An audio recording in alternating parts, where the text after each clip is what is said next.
What's going on, everybody? Welcome to BMT.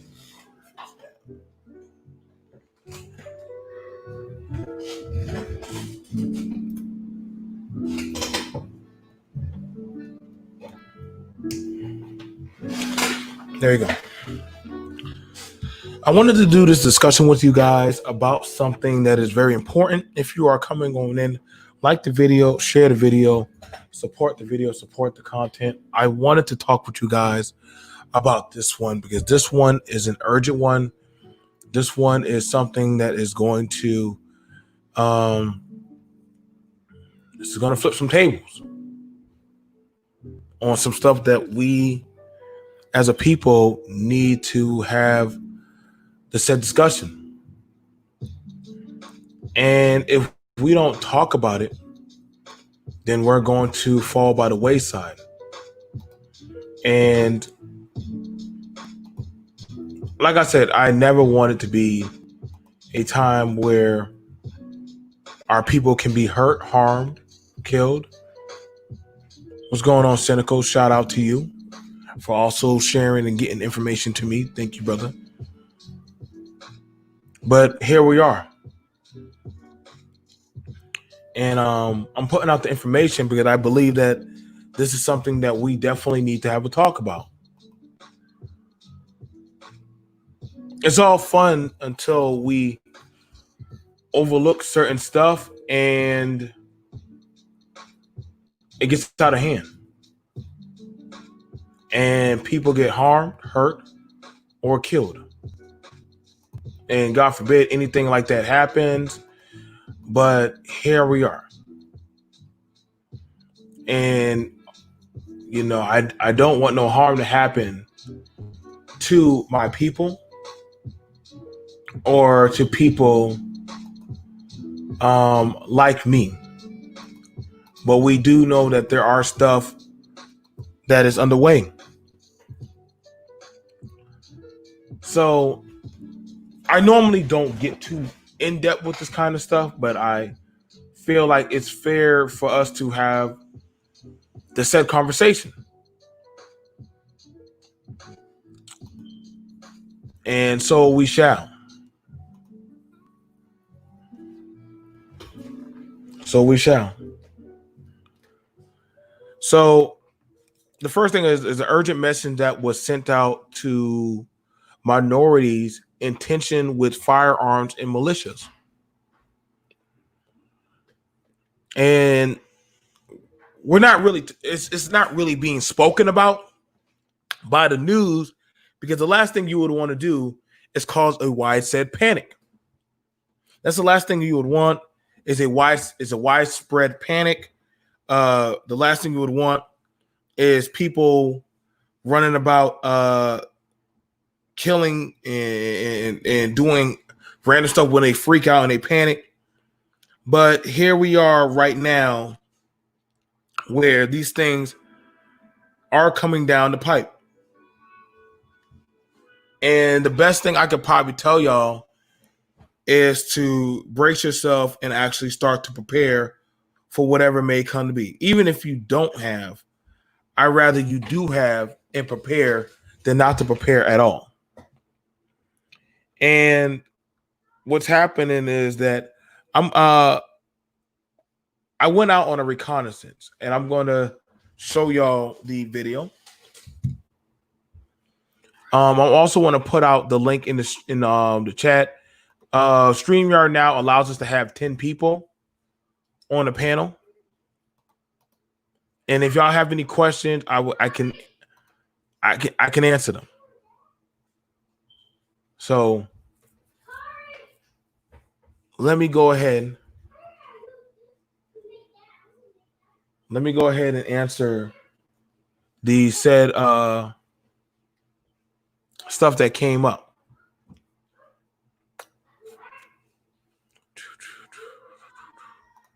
Let me go ahead and pull that up.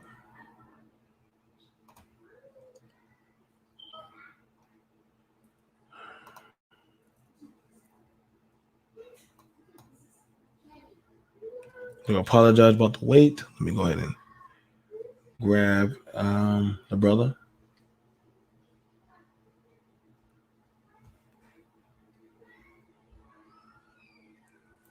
There we go. All right, so I got it already. Had to go ahead and put that together for you guys. And I hope you guys are coming on into the chat. Let me see. You know me, I gotta pull it up. I'm a little bit slow today. So we're gonna be listening and dissecting a lot of this said stuff. And also we're going to be looking at another footage, and I'm going to be going over some information. Hold on. There we go. So let me go ahead and begin and get this out of the way. Alert as follows, comrades. This is an early alert of supposed activity this weekend on the 4th of July that would cause harm to our people on a very large scale. The Huey P. Newton Gun Club has received intel from two credible sources that multiple white nationalist groups / militias are planning a nationwide attack on all of our people over the 4th of July weekend. The sources could not confirm the motives of the nationalists, but they might be tied to the events that have recently happened with the taking down of Confederate symbols across the United States and the retaliation against police brutality across the United States as well. We as a preparedness group should take this threat very seriously for two reasons. One, for the events that have sparked the epicenter in Minnesota with the murder of George Floyd, and the sudden spike of Klan recruitment in the southern states the past 3 months. Please do not take this threat lightly. Okay. Over the past couple of months, There has definitely been a spike in recruitment in this area. It is my job to pay attention to these things, and I have. There's also been an uptick in rhetoric online, threats from these different militia groups. And again, this is not a training exercise. This is real. The threat is real this weekend. Take precautions. When you're out and about with your families, you should avoid large crowds of people, which shouldn't be hard because we're still on coronavirus protocol. So staying away from large crowds should be easy. Most of the fireworks events and so forth, I believe, have been canceled. If not, you may want to consider staying away from those things. And I know, like myself, we're not celebrating the 4th of July, but I know people and their children like to see fireworks and may want to go out anyway. I would advise you not to do it while you're out. Be on the lookout for anyone that looks suspicious. Yeah, a white person wearing a coat or anything that doesn't look appropriate for the weather, because they might be carrying a firearm up under that jacket or whatever. Also, any packages or anything like that that might be sitting around with no one attending it, just like they announce in airports. If you see a package, no one around it, get away from it. Avoid being near trash cans, trash bins, things like that, because these white nationalists and white supremacists have been known to put bombs inside those things with nails in them and things like that. So the bottom line is protect your family at all times. Be on the lookout. We all should be on a heightened state of awareness anyway with everything that's going on around the country right now. But this weekend, you need to be on an extra high state of alert. This threat is real. This is not some conspiracy theory or anything like that. This information comes from credible sources down through the Huey P. Newton Gun Club. And it is important that you take whatever steps you deem necessary to protect yourselves and your families. If you have any questions, feel free to inbox me.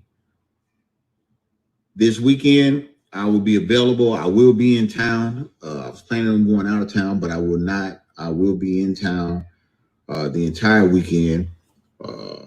We are on a high state of alert. Again, everybody to be safe out there. And again, take this threat very seriously. So, in saying that, and like I said, in saying that, I'm not trying to do convention Olympics.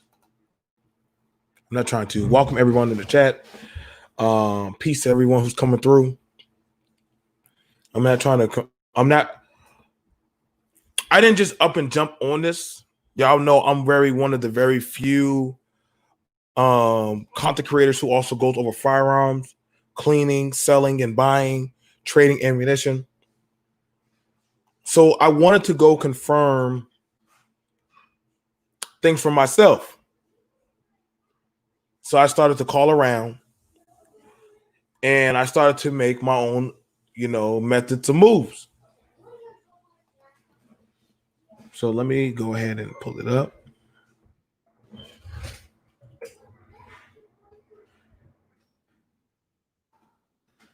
And pull that up.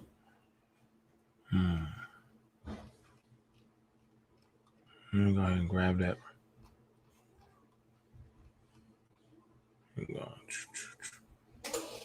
Let me go find that. Because we're seeing now.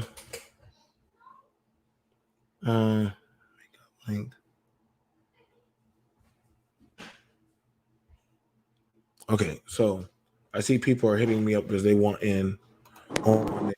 And I'm doing the multiple things. I got people that I got to send links out to. What's going on, Young Link Jr.? What's up? What's up, BMT? Can you hear me? Yeah, I can hear you. Yes, I'm on the road and stuff. Man, I just want to be here for a little bit, got some questions. But how you been? I've been all right. I went by. And shout out to everybody in the chat. Like the video, share the video, get out the content. Y'all know when you talk about sensitive stuff like this, it doesn't really, YouTube don't like to show it, but I'd rather be 120% with y'all and show this kind of stuff. So that way y'all know what's coming down the pipe for a lot of this stuff. Also, I'm not really going into talk too deep. I do have a Patreon that y'all know y'all can find in the description below. What's your so far talk on this right now before I go ahead and before I go any further? Go ahead. What's your thought? I know a little bit about it. I'm just doing this interesting, but because like BMT is like, you know, I'm traveling and everything. You know, 4th of July weekend, we go back to work Tuesday, so I'm in Florida now. So I'm just gonna be at my, you know, fiance's parents' house and stuff. We're just gonna be chilling. So I guess, you know, we're gonna be pretty safe. You know, weapons and everything.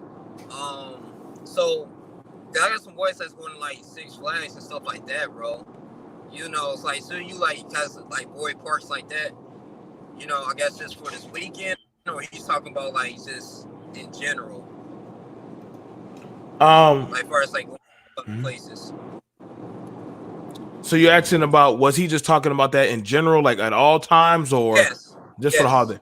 So it's no secret, usually around the time of, I would want to say, usually around the time of when we have big holidays or big meetings or big groups, we're being told, but mind you, it's kind of around the 4th of July area or 4th of July time. And I was a little bit skittish about it. That's just me. I was a little bit more so skittish about it until I actually went out and wanted to go see for myself. I wanted to go see for myself if what was being said had any validity of a meaning.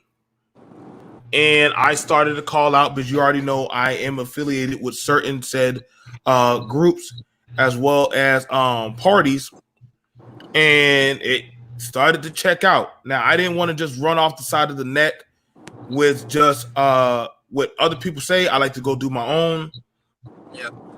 And ammunition has been selling like hotcakes. It has been selling like hotcakes like no tomorrow. Toilet paper is not the new go-to. It's getting ammunition now. And that's a said big deal. Why so many investments? I'm pulling up the video for y'all right now. I gotta just send it to I have a different server, so I'm pulling up the video right now. But certain places, if you haven't noticed, are actually, you're seeing more and more militias start to pop up. So go ahead.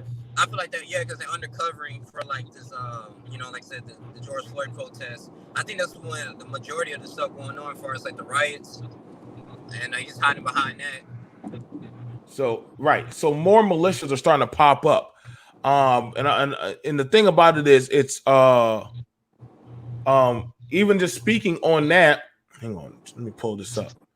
So that way, y'all know me, I have to go do my own confirmation research. So I went out there towards, and this was on June the 1st. This is on June the 1st. I wanted to check it out for myself.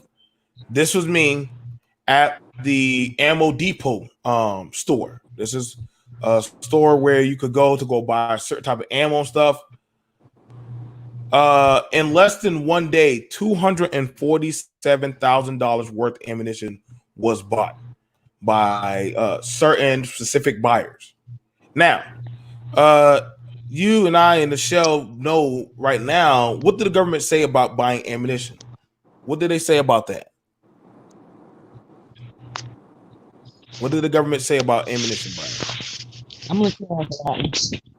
You're not allowed to do that. You're not allowed to do that.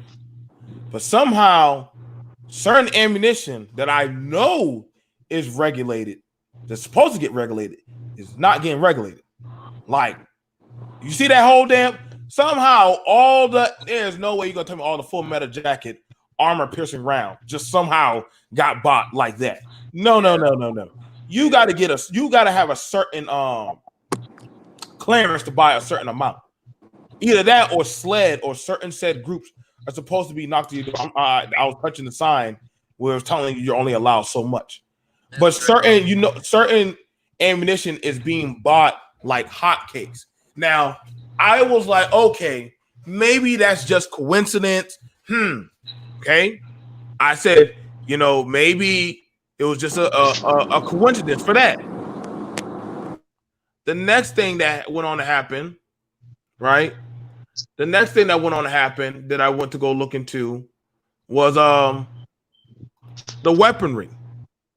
Now, this right here, can you buy a weapon the same day? Can you buy a weapon the same day? Let me ask y'all. Can y'all in y'all states buy a weapon the same day, or does it have to go through a process? It depends on where you're buying it from, but let's say in general, walking into a store, they are going to do the background check. Okay. All right. What about you, Young? Same thing, or you can just skip through. Can you just buy it, or there's a process?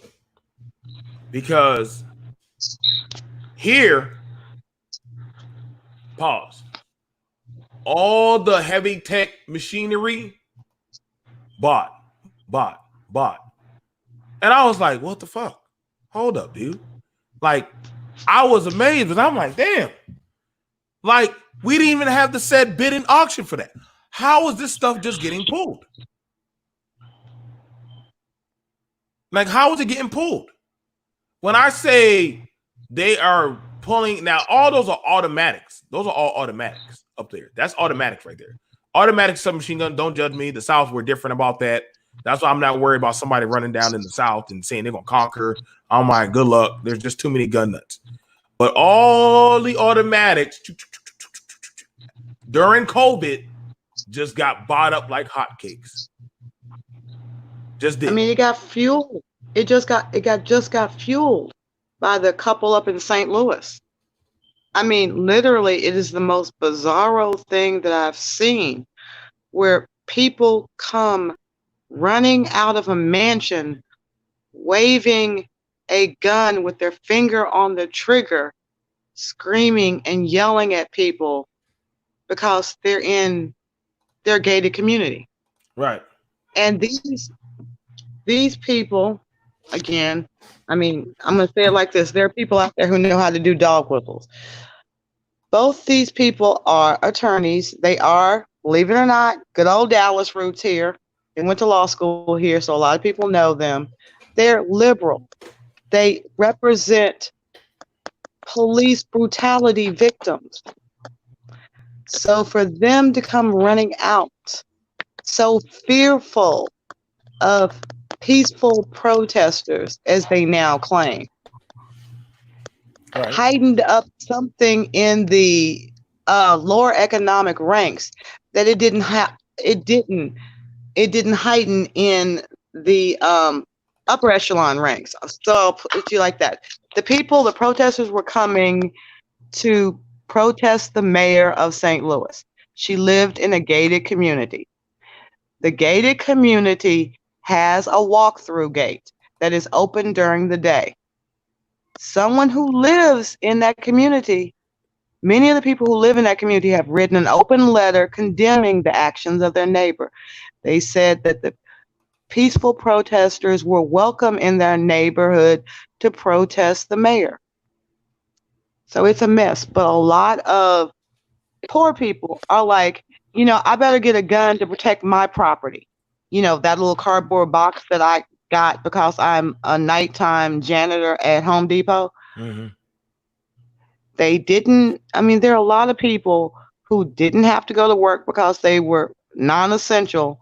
So they're running out of money and they're holding on to whatever little bit they have, and they're borrowing and stealing, trying to arm up because they really, really, really do believe that the government or Black people are coming for them. Correct. Now, the thing about it is, and David, you're welcome to come up. I'm also joining here with two of the co-hosts, Kai and Michelle. Because there's a lot of stuff. There's a lot of game changing. There's a lot of game changing stuff. What's going on, love? There's a lot of game changer stuff going on that the news is not putting up there because sometimes it's better just to see how it plays out. And so it's just the fact that I'm seeing deals that normally, and y'all know me, I've been selling and bartering in that market for a long time. But when people are making a $247,000 purchase in one day, motherfucker, shit's about to go down. Ain't no playing stupid to that. Shit's about to go down. Different states are now forming their own militias. Fuck the cops now. It's literally, that's just now the new slogan. Everybody laughed about the George Arbery thing. Y'all do know now they have a legit black militia down there. They got black militias down there that are growing in strength. And the thing about it is, Marxists will not be damned. That state activated, that activated, that activated, that activated, that activated, that activated. All these things, like I said, unspoken shit is happening. Majority of the gun clubs are now forming in these said areas. From down here. They're forming down here in this belt. Hey, what's up, BMT? What's going on, Renaissance Man? We're joined here. I just showed, and I'm gonna play again with that was a message given from one of the bases in North Carolina. The Huey P. Newton Gun Club. And no, that's Dallas. That's Dallas. That was Dallas one? Was that the Dallas one? That's in okay. in Dallas. I was gonna say, I was watching a video this morning. NAGA, they've had a big surge since the George Floyd thing. They've got over 30,000 members now, and they're actually looking at forming a political action committee. Right. So that was understand this, and that's why I say, y'all, there's a lot of stuff people don't know that was going on behind closed doors. The Black gun association clubs are now catching up, and pretty soon I think they're about rivaling the NRA. They're just about up there now. Where they're make sure one thing, because this happened to the Huey P. Newton Gun Club. About, I want to say 2009, 2010, something like that. They joined with white gun owners to march on the Texas state capitol. Mm-hmm. It was a beautiful thing to see armed black men and armed white men walking side by side or standing there at the Capitol. I cannot tell you some of the comments I heard, but it was beautiful to me. Anyway, one of the organizers of the event disappeared right before Christmas based on a Facebook post. I swear to you not.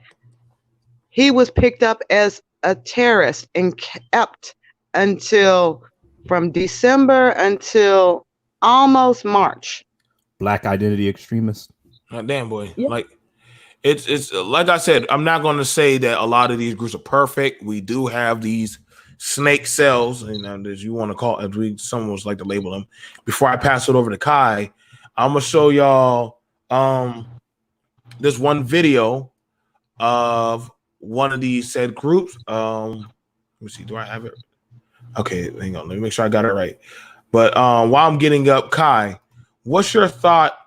Did you get to hear the opening remarks of from the Huey P. Newton Gun Club, as well as other sects? Did you get to hear the remarks of what they are telling other militia groups to do and how to maneuver now?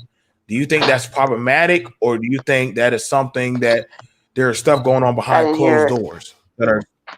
You didn't hear it? Okay, I'm about to play it for you, Kai. Not. You didn't get to hear it? Not whatever. If you're talking about within the past couple of days. No. Something recent was announced. It was announced. I believe I know Nichelle sent me it. I mean, I had it, but I didn't know it was growing up. Was it beautiful to Okay, hear? I'll just listen. But Feeling... Go ahead. I mean, it's really serious here because of two things. Okay, the governor waited until yesterday, right before Labor Day weekend. I mean, 4th of July weekend, to say that Texas now has mandatory masks, indoor and outdoor, if you can't stay 6 feet away from each other.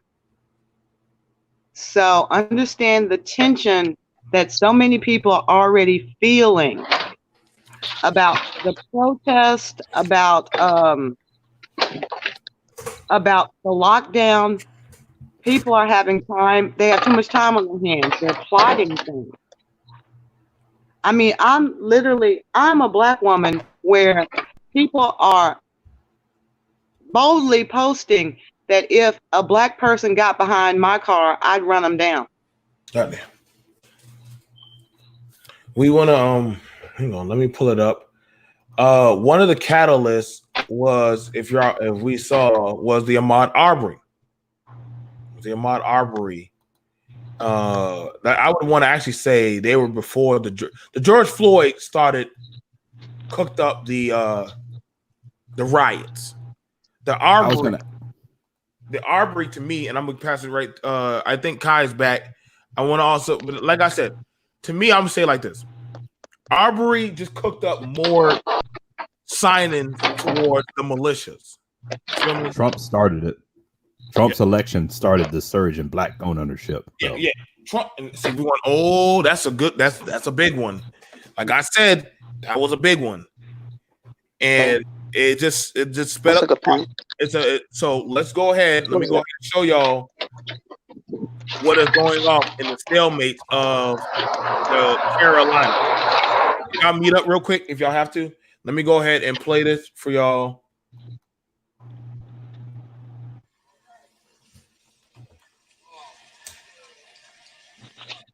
Let me know. Can y'all hear it?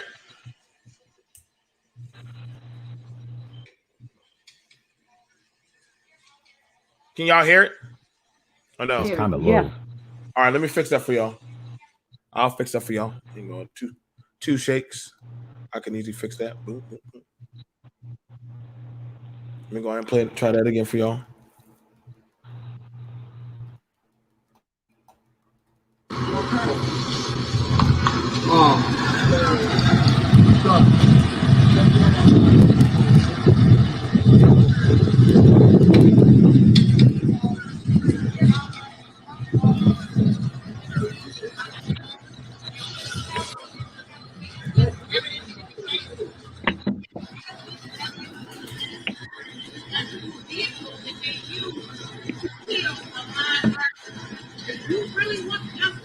Why would you not check every piece of evidence, every possible cause, and last but not least, why?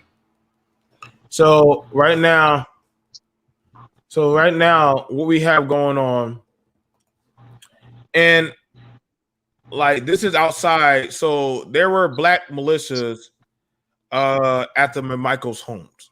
They were literally at their home. And literally what's going on is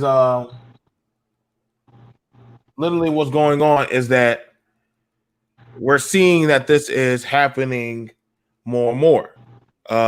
Where NAGA, as Renaissance had said, is growing. Different other groups are growing. They are doing stuff. David says, why don't we police our own community with the same vigor and dedication only when it's white people? Actually, that's the thing about it. And I'm glad you just brought that up. 300. Yeah, that's the thing about it. The gun clubs. I mean, how many gun owner do you think there are? A majority of the gun owners out there, they are pretty much in certain set areas. They're just in certain set areas. I get what you said. I get what you're saying about why don't they police the community? Well, there's the thing about it. when that did happen for policing, certain underbelly communities did not want it. Oh, you say yes. Well, David, super chat or a cash app and come on up, buddy. The excuses. I'm not. There's He no. wasn't Excuse. saying that last time. Exactly. Like here's the thing about it. Well, here's the thing about it. There's no excuses for that. That's like militias policing the trailer park. They don't do that. Whoever, like, I don't know why y'all think everybody is in the hood or in the ghetto. Like, I don't know why we always think blacks are in the hood or ghetto. Like, well, I think what he means though is that when you look at like the amount of organization that's required to do certain things like that, like being able to organize to go all the way to the McMichael's home, because those black militia members are probably not from that neighborhood either, but they can organize and put together their equipment, their schedule, their group, and travel to that location to protest or whatever they're doing outside of that home. How come they can't apply, since we don't want white cops in our areas anymore because we don't trust them? Why can't they organize and provide it as a service if need be? You know what I mean? Why can't they work with the church community or something like that for donations? There's a number of different ways, but I think what David's point is, put that energy, since we complain we don't have cops in our areas, and we do know the crime rate in our own areas. The first thing people like to throw at us is black on black violence. So if we can't have cops come in to deal with that because we can't trust white cops to do it, why can't these groups, they can mobilize to march on capitals, on mayors' houses, governors, and other things. Why not mobilize to start patrolling these areas? I think that's what David's saying, basically. Okay. The Nation of Islam did that in Chicago. I believe they had a security force and they had a contract with the city. And I believe due to political pressures from other communities that they were revoked, but they were doing that. Well, and here's the thing with that is that if they were doing so, were they trying to do our communities? Because Yes. at that point, the political pressure, where would the political pressure be coming from for them to stop? You're going to have people who have a problem with the Nation of Islam because of some of the rhetoric that comes out of it, as well as some people view it as a threat. Now, that is true. Here's the thing about it. Now, would that be white people or blacks, though? That would be blacks. That's going to be no. Whites as well too. You're going to have that's what I mean. I get the Jewish community as well too. Now, here's the thing about it. And I get what you're saying before I throw it. Well, no. See, Kev, hang on, hold on. Let me say this. Let me get this out, Kev. And Michelle already sent me something. David, you could always have come on. You didn't have to do the cash app, but I do appreciate all donations. We have certain stuff. Shout out to the Patreon last night. If you have not caught the Patreon talk last night, I'm gonna tell you right now, that was pretty crazy and lit. And I actually did enjoy the Patreon talk. I can promise y'all, if y'all tune into the Patreon, y'all are going to hear some stuff that we normally do not talk about openly, but it was really good. There actually are blacks that are now actually starting to police with firearms, shotguns, and stuff. And the thing about it is, here's the thing, is having the set insurance and coverage to do that. Okay. Insurance and coverage to do that. Okay. I just want you to understand, for every round you fire, add 20 years to that. Am I correct, Michelle? Add 20 years to that. For every round you fire, when you want to go, this is not like the movies like Shaft, where you fire around, you ride in the car, you slide it on shit. Listen, you're accountable for everything. The police got insurance. You're not insured. Most of the police that police your neighborhood don't live in your neighborhood. They don't even live nowhere. Hell, they don't even live in your city. They live 45 to half an hour out. So they don't live nowhere close to you. So you got to understand, when you play Judge Dredd, understand, I know you lay your head at night. So, so the thing about it that we placate to, I mean, if you want me to play, you want to sign me as a sheriff and a deputy, You might not like how I start branding out my justice upon the masses or upon the people. And that's a fact that we have going on. Like, it's the same way. Do you ever see the cops police the rich white neighborhoods? No, they do not.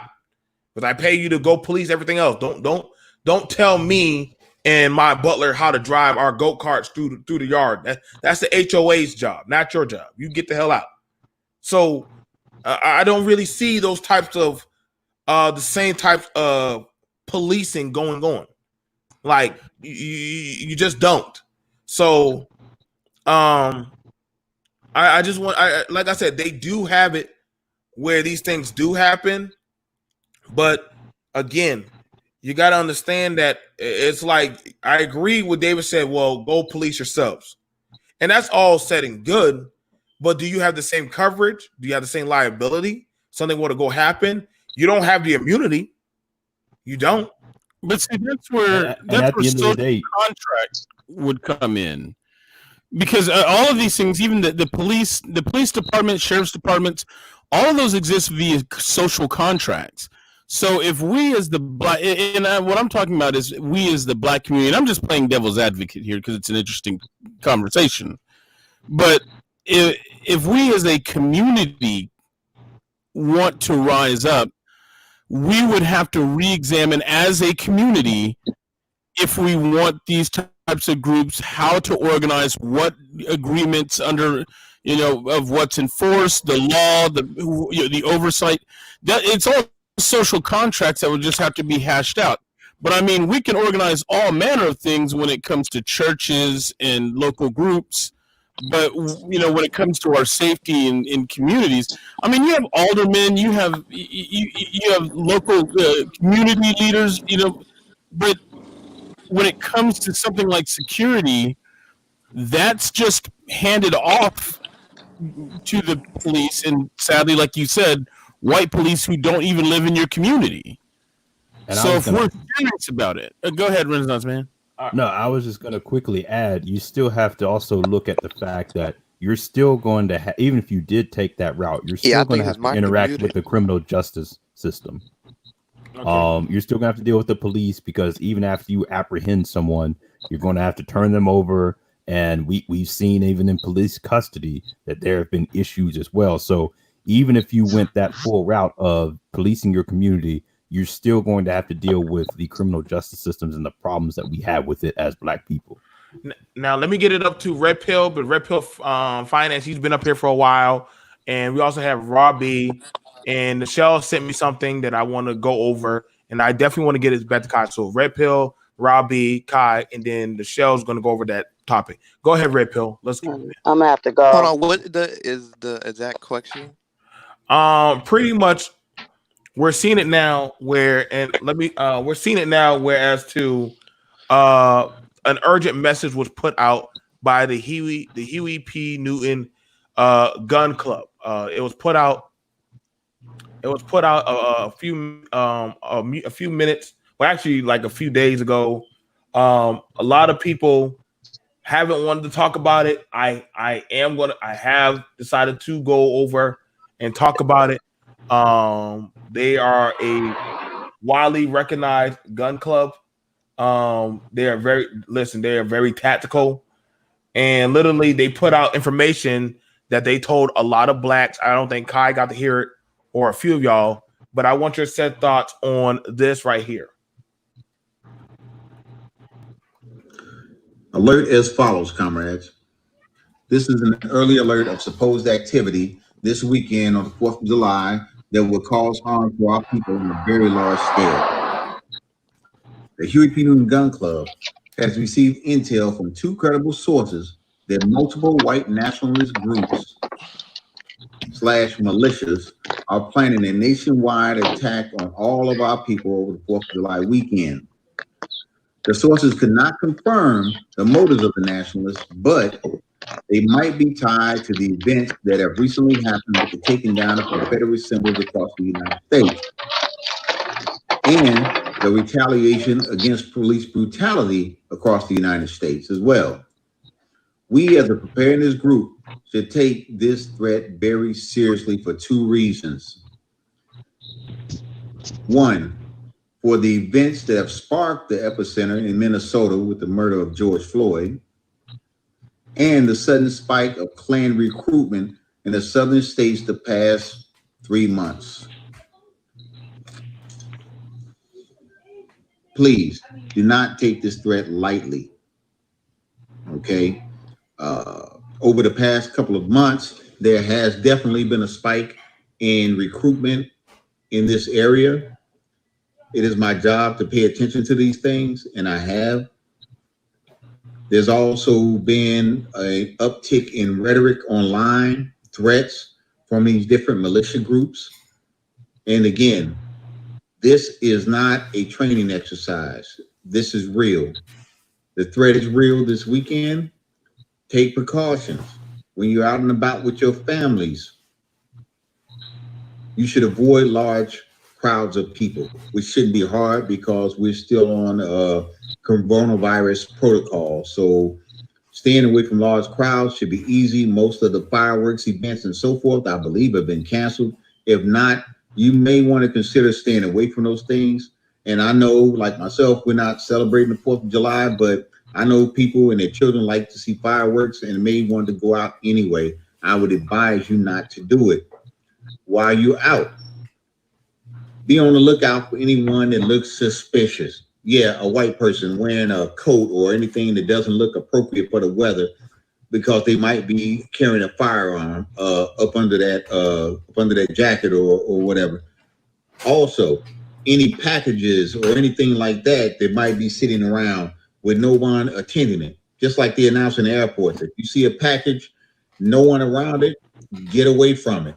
Avoid being near trash cans, trash bins, things like that, because these white nationalists and white supremacists have been known to put bombs inside those things with nails in them and things like that. So the bottom line is protect your family at all times. Be on the lookout. We all should be on a heightened state of awareness anyway with everything that's going on around the country right now. But this weekend, you need to be on an extra high state of alert. This threat is real. This is not some conspiracy theory or anything like that. This information comes from credible sources down through the Huey P. Newton Gun Club. And it is important that you take whatever steps you deem necessary to protect yourselves and your families. If you have any questions. Now, pretty much he goes over that.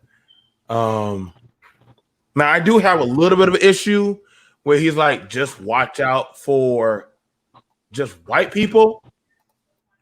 Like, I got a little bit of issue with that. Let's just be honest. We're not gonna pretend like we don't have race baiters amongst our own flocks that will start up some shit just to get some shit cracking. If y'all don't think they don't exist, you are we do. Dumber than you are. You are just too gullible. They exist. Hey, Clever Kev, can you elaborate on that comment in the chat? Before he does that, I got to get it to Red Pill. Fine. Oh, my bad. Go ahead, Red Pill. Oh, by the way, I'm Casper. I just changed my name. All right. What's going on, Casper? What's going on, fam? Yeah, man. I had missed your birthday, man. I just been working, bro, so I haven't been here for a while. You all good, fam. Go ahead. So what you thought? Yeah, man. It's really a messed up situation what's going on, man. I do believe people can buy guns and all that. I'm not really scared about that, but like even with the situation with the dude protecting his house, I gotta kind of disagree with what the lady was saying, because from what I was seeing, they actually broke through that gate. Yep. And they have actually pictures of it. No, they didn't. Did That's not a lie. have his hand That on is the a lie. trigger. He didn't have his hand on the She trigger. did. He had it on the barrel. She had her hand on the trigger. No, she had her hand on the trigger. She, the woman, the wife, she had her hand on the trigger. She came running out. The residents of the community, as well as the activists themselves, actually filmed themselves going into the gate. It was not broken down. That's what they're investigating, because the gate got broken after the two attorneys realized that they had become the laughing stock of the legal community. that they were being called Ken and Karen. Then after they became known as Ken and Karen, then suddenly there were photos of this broken gate and the stories of these people. I have a video on my full unedited video on my Facebook page. It's long. I mean, they were there for about 4 minutes of the video, them outside the community, marching and talking. And then when they started going in, the first thing you see is the man on his porch. Nobody had a problem with him being on his porch, but the photographer zoomed in and said, "Look, everybody, there's a guy on his back porch. He has a gun. Wow." And then the crazy wife came out barefooted, soaked in mustard still on her shirt, screaming at them to get out of her neighborhood, get out of her neighborhood, with her hand on the trigger. That's what has everyone upset. Not him so much being at the back and then coming out to his wife's side because she was hysterical. But she literally had her shaky hand on the trigger. BMT. Go ahead, Kai. I know the topic is black militia, but what's the question? What is now the thing? I know you're talking about incidents, but what are we? You know what I'm saying? Right. Now the thing what about is the focus point right now? Focus right now is this: in the direction that we're going, and it looks like we're trying seeing is that certain groups, certain states are trying to set up their own militias to either say, hey, we just rather watch out for our own. We don't want you around us. We'll do that. Right. Do you think, Kai, that this is something that we need to look also into? And also we're seeing the message saying that there might be certain types of racial tension wars building up down the line, allegedly.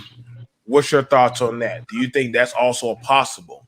So what's your thoughts on that? You got to have a black militia. I think I sent you an email a little while back about a specific black militia group. Yes. My question, I know where I stand. I kind of mentioned it already on your show that y'all need to bear arms, I would say. I would think. So my question would be, how does everybody else kind of feel about it? Y'all see that they're coming after your people left and right. This is not even nothing new. It's just certain things are sparking it to spike.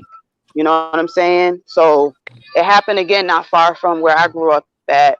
Just recently, a gun was pulled out on a mother and her 15-year-old son at an ice cream shop called Bumpy's in upstate New York. Right after that, I looked on the map for the guns and the gun clubs. There's many gun clubs all throughout New York. So I heard y'all mention the South, and y'all think like, oh, I know in the South y'all got big guns down there and all that, but there's a lot of gun clubs up here. No. And the other question is too, like when you got people with guns, a lot of them might not be registered. You might not even know how to shoot a gun properly, but we're getting guns. People is getting guns out here. No, I believe it's not about being scared to have a gun, but y'all got to protect yourself. I'm not saying you have to have a gun. Mm-hmm. You don't have to specifically have a gun if you really can't handle, don't want to train for it. You don't want to, things like that. I understand, kind of. But you're going to want to protect yourselves. I mean, they're doing it at restaurants to us. I had an incident yesterday. It wasn't violent at all, but it was just some type of disrespect. Maybe it's because of my color, even though I was coming to spend money. So y'all got to just be aware because they letting us know. A lot of them are letting us know where they stand. Facts. And they letting y'all know. So it's like, what are y'all doing? I agree with you on that, Kai. I agree. Specifically to that. Not everything else, but specifically to that about y'all as part of my people protecting yourself. No. And y'all kids. I agree with you 120%, Kai, on that. And I know that they do have it. Yeah. It's just that I don't see the same protection like but I used to stay in Springfield, Massachusetts. You feel me? But I definitely knew one of the said things that they told me was, hey, I said, yo, I got a license. I can carry it. No, Joe. No, like, don't do that here. Like, they gonna shoot first. We'll figure out the story later. And I'm like, well, damn, like, my license ain't worth shit out here. Like, but I was like, they were like, listen, you can't do that. Like, certain rules, you get what I'm saying? Like, certain rules, they don't apply the same for everybody in certain areas. Like, we both can have a gun, And I think back to what triggered me was the Philando Castile man. Who he was like, yeah, I get to show you. I have a concealed weapons carry in the car. Blah, blah, blah, blah, blah, blah. I'm like, what the fuck is the point of the car? If I'm still gonna get popped, like, shit, fuck it. I ain't gonna just. No, that's the thing. That's the thing you got to be concerned and of. Also is been when increased like lynchings down in the South, so we also got to consider that, and also these chads that's been popping up, like what's going on, like Seattle. You got people building barricades and all that. So, I mean, it's a lot of reasons why, but I would take heed of that, just knowing that there's been more lynches over the past couple of weeks that I heard about. So I'll take that into consideration. Let me pass it over to Rob B. Speaking of those lynchings, of those lynchings. Michelle, hold on. We got to get to Rob B. Shout out to everybody. We have literally been the first content. I'm the first content creator to actually fill up a whole panel.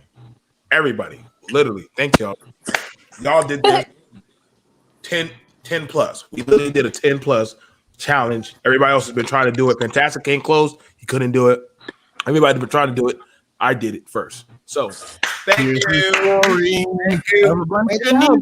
Make your history. Go ahead, Rob. Go ahead. I want to say that I'm not shocked by the message from the Huey P. Newton Gun Club, because once you start playing with these people's patriotism, they hold those statues and that flag in a very high regard. So I anticipated there being a pushback, and I'm not shocked that they waited until Independence Day to make their move.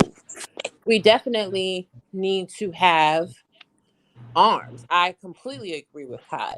We do need to be protecting our neighborhoods. We do. I don't care how comfortable you are with a gun. You better get comfortable, because when they come to your house, they're not worrying about your kids. They're not worrying about how you feel about it. And as BMT just said, if you go through legal channels, or if you have a gun that is unregistered, someone that doesn't like you for the color of your skin is going to shoot you before you shoot them. And, you know, there are a lot of us in this community that waste our energy hating each other, waste our energy fighting each other. And you have to also understand this too. Not everybody that has white skin is against you. So we have to be careful as a people to make sure we're not being as heinous and disingenuous as the people that are oppressing us.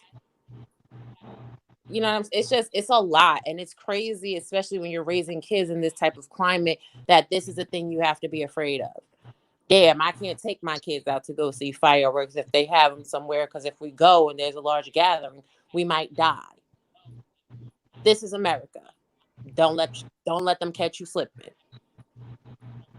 This has always been our story. And it's crazy because right now in 2020, we are reliving the civil rights movement of the 50s and the 60s. So at what point do we understand as a people that we don't need the approval from the people that are oppressing us, from the people that brought us here as slaves? We need to come together and stop putting $1 trillion into the economy on a bunch of boogity bull crap, and start building up our communities, and start building up our children, and start building up farms, and start building up munition supplies. Because there's a lot of places, a lot of states right now have completely banned the sale of shotguns, handguns, any type of arsenal that you would need to ascertain. You're not going to get it right now. And if you can get the gun, you can't get the bullets.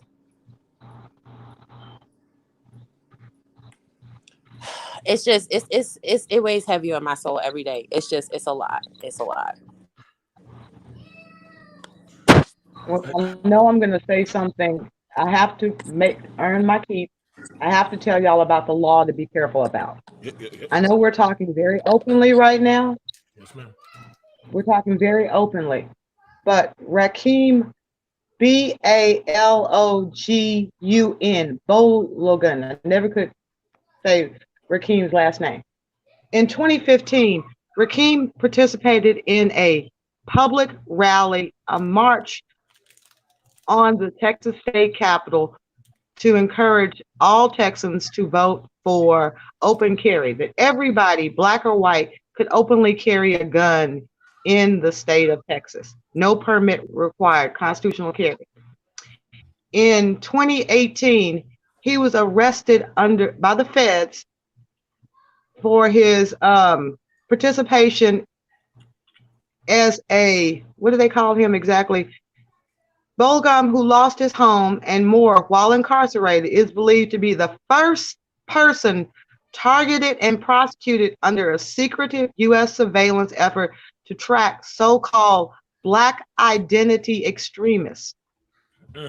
Black identity extremists. They tracked him based on his Facebook posts. They're watching the post of anybody that they see running around carrying a gun. I thought they were lying at first, but he was in jail literally from December of 2017 until about March of 2018. Or no one knew where he was. You go to jail as a terrorist, they pick you up and nobody knows where you are. There's no due process. There's nothing. So be very, very careful about, there's a fine line between advocating for us and protecting us and saying anything like, after the shooting in Dallas of the police officers, he called the man that they alleged pulled this horrific act off a hero. The next thing you know, they are breaking down his door and arresting him. So on the federal level, people are watching you. They're watching who your associations are. They're afraid of a race war. So be very careful. Keep your guns legal. Do what you can, but also understand white people are very, very fearful right now. Do you think It's that already a race war? It's already a race war. Do you think that they are afraid of a race war, or they want to implement martial law and they want to take away people of power that are quote unquote Black identity, you know what I'm saying, advocates? Because that's what it's more so reading like to me. Like martial law is impending, it is on the way. Are y'all ready for martial law? I mean, in I don't Texas, think they we want basically martial have law. martial law. No, I mean, we martial law basically is have when the army comes in and we're not going to be able to move at all. We still got a little bit of freedom right now. We still got a little bit of liberty to speak.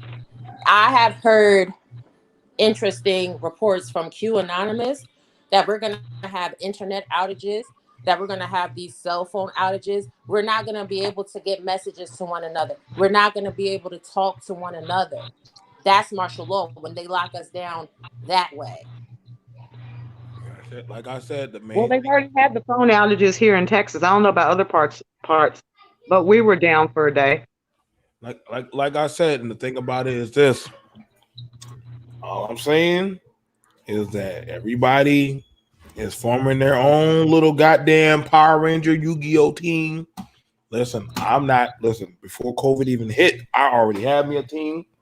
I told everybody was laughing at BMT. BMT, you taking things too extreme. All right. I'll be that little pig that's building me my little Netflix bomb shelter. I'll be that little pig. You pretend to care for what they're going to do. Now all of a sudden, I hope the doggone nation open back up. Oh.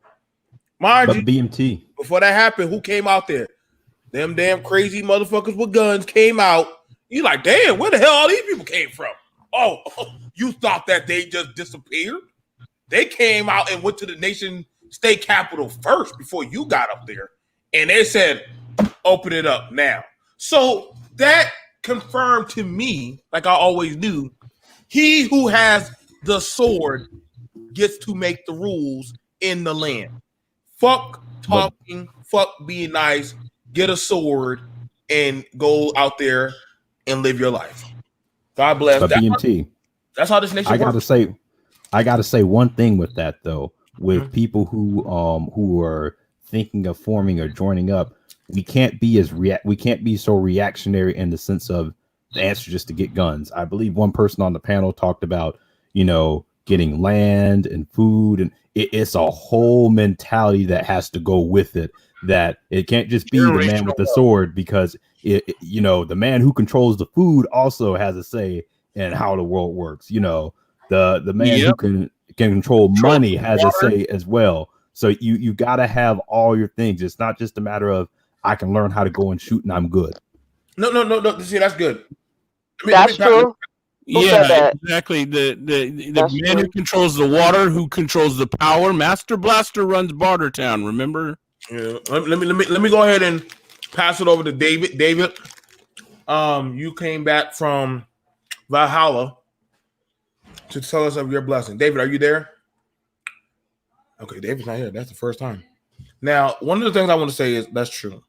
For as long as I've been doing BMT, I have. Hello? David, you finally here. Welcome, brother. David. Yeah, no, I was messing with my mic. Yeah, I was listening to this whole thing, and I was just waiting patiently because there's like a ton of fear mongering going on, and not only that, there's a giant, like almost intentional misreading of the chessboard here. So, who's been on the rampage for the last 2 months now? It hasn't been angry, right-wing, racist people marching around tearing down the symbols of American history. It's been black people and angry white people, all the liberals, all your so-called liberal allies. These are the people marching you into a race war, Your liberal friends are the ones, and the way a race war works, when your liberal friends start hearing the bullets pop off, your black ass is going to be on your own fucking team. Those liberal allies that you're counting on, that all these white people are not our allies. Yeah, you're pissing off all the white people who got nothing to do with nothing. All the people who really don't care about treating people poorly, they just want to live their life and be left alone. You're forcing them onto the side of the right-wing racists now. Just by the way, all this stuff is being pushed out. Why, if you don't want a race war, why are we following the people whose entire plan is race fucking war? Black Lives Matter wants a race war. Not only do they want race war, they want to use black men as the foot soldiers for their lesbian army. What the fuck is wrong with niggas? Now, hang on. Now, David, I love it. You came in strong. You had a good speech. Now, I gotta let you know, David. Do y'all feel we not in a race war right now? Listen. Can we be serious for a minute, y'all? Seriously. Are we not in a race war right now, y'all? Because y'all laughing, y'all chatting, y'all doing all this like this is serious. Like this is your life. I don't understand y'all sometimes. I'm not understanding y'all. You are. You, David Monroe, whatever your real name is, your soul. BMT, you realize it's the women in the black community pushing this harder than anyone? Like, go to these rallies. 80% women. Pushing what specifically? Pushing what? Pushing what specifically are black women doing? I'm only showing you that. Let me know. Renaissance, you remember when we covered this story right here? Y'all remember when we covered this right here? Nobody said. Now, the president was in full support. I spoke on that. These militias. Y'all. You have a larger platform. Now, see, and these dudes were over there playing Call of Duty at the nation capital as if they was in Newtown, and I was like, well, damn.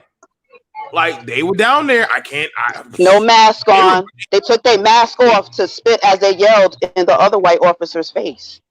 And mind you, nobody said nothing about that. Now, mind you, they even pulled out. They even were drawing guns on the cops to say they'll open up their own businesses and dared the cops to shut them down because they weren't. They said this is my constitutional right to do that. Now, so what happened was when that happened, we have to arm ourselves. Black Michigan demonstrators protest brutality. So then the black Michigan protesters started getting guns too. The whites started looking at them crazy, like, whoa. What y'all doing with guns? Well, y'all got guns out, so why are we? Of course, we're gonna come with guns too. I mean, it's only right. Y'all got guns, we're gonna get guns too. So it seemed like I'm just showing you. I'm just being fair. I get what you're trying to say, David, but also I'm showing you that nobody batted an eye, really. Well, I mean, I did. But literally, armed black citizens, BMT, you're armed not black. being fair. Hold up now. Hold on. Did y'all not hear me when I said watch out for blacks who might try to spark a fire? Did I not say that? It happened in That's Atlanta not what too. I'm talking about, BMT. That is not why I said you're not being fair. When these protest groups, no, I'm explaining it. It's not like a personal shot. I'm just trying to point out the facts of the matter here. When these white protest groups went to the Capitol with their guns, for one, there was no threat of aggression other than we're armed. So you compare that to what's going on now. Wait, no. I accept that. It's fully worked in. What I'm comparing it. No. I grant you they that. put pressure on that woman. What I'm saying is there is no accompanying riot. There is no accompanying mob of chaotic people running through your downtown district, snatching people out of cars, running up onto people's property, threatening people. So when these white guys went to the Capitol, it was a quiet protest. When these black identity groups come, wasn't. They're coming out saying I'm willing to engage in a race war. They're standing there on a race war tip. Not only are they chaotic as fuck, a part of their message is race war. Like these black people are gonna call up. Are those black people armed, David? Can I say something about this? There are actors, there are crisis actors that are being hired. There are people across the United States, whether they're black or white, who are being bussed into these riots. I will call them the riot. They are the rioters. They're peaceful protesters and they are outside rioters. So if you are a peaceful protester, you have a duty to police your protest. You need to identify the people that are acting up, take photographs of them. And I mean, if you're going to plan a protest, have identifying ribbons or something so that you know who is part of it and who is not, and so that the police know as well. That's a simple safeguard. But right now, right before the 4th of July, you just No. Actually, see now when I was in Carolina, because I've been out there to 2 protests when everybody's to the protest burning, and I said, hold up now, because now before we went out there, we had a meeting zone that we all meet at, and that literally said, this is what we're going to do. We met the officers that were going to be there to protect us and watch over, make sure nobody got hurt. We said, hey, we also have young adults here that also want to participate. We came there. We were talking with people from the state as well as the city, and we literally were protesting. And they were out there with solidarity, protesting, saying, hey, we got stuff that we need to work on. We're going to work with that. However, 5 blocks down, there are motherfuckers tearing up shit. Now, I agree that, hold up now, they're like, hey, y'all protesters are doing that. I'm like, wait, how are we out there? Like, we're over here. We're actually, because usually when you have a protest, you can request the police to supervise and watch you. It covers you and it covers them. So that way they can't say that they're doing foul stuff. You can't say that, you know what I'm saying, it protects you.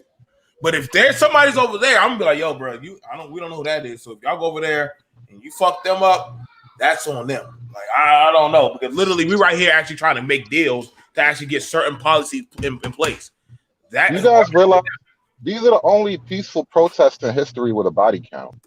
Like, why do we keep saying this phrase? This is like cult behavior. These are not peaceful protests. David, you're watching people attempt to start a revolution. Are you watching on TV? Are you participating in it? This is what I want to know. Are you watching it on TV? No, I'm not participating in this. That's why I said, okay, then don't. But don't criticize the people that are trying to keep it peaceful. I'm criticizing the dead bodies, ma'am.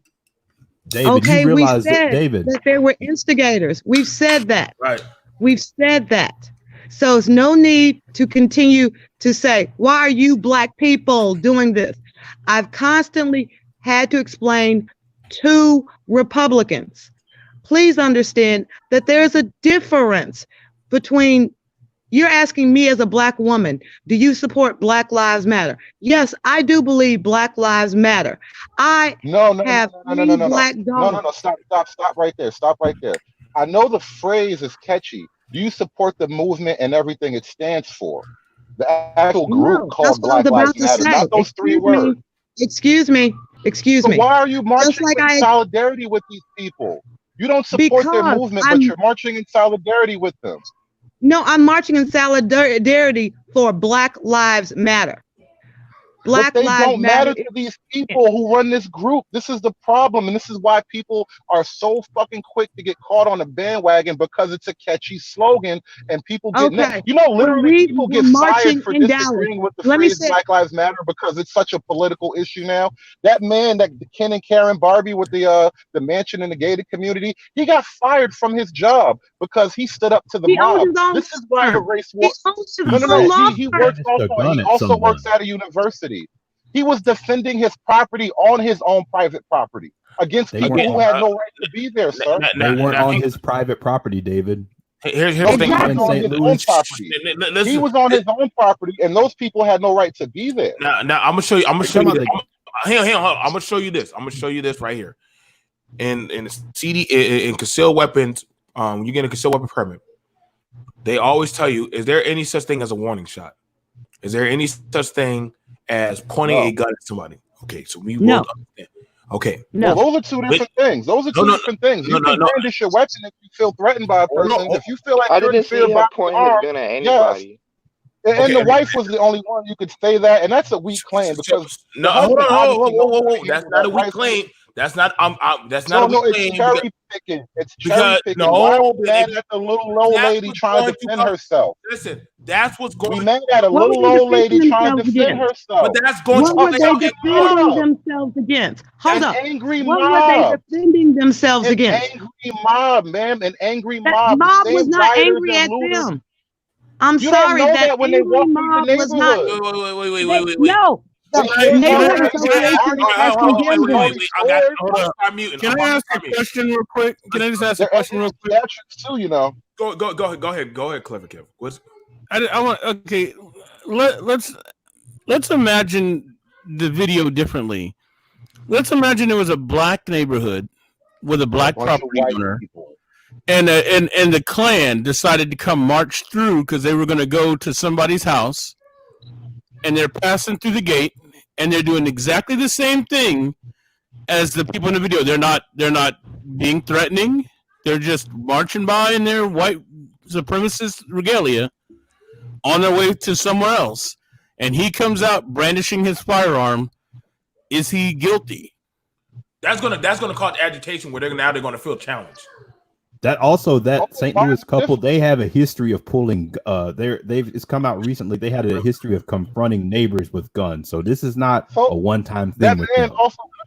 That man also has a history of suing the police department on behalf of citizens. So no, that's fine. That's fine. But all I'm saying is he's a lawyer. He makes money doing it. All I'm saying is this. No. But here's the thing that you got to look at it. And I'm telling you, in gun 101, he who shows the gun, is going to draw attention because naturally, human natural reaction, especially in 2020. Let's not play dumb. If somebody pulls out a gun, right?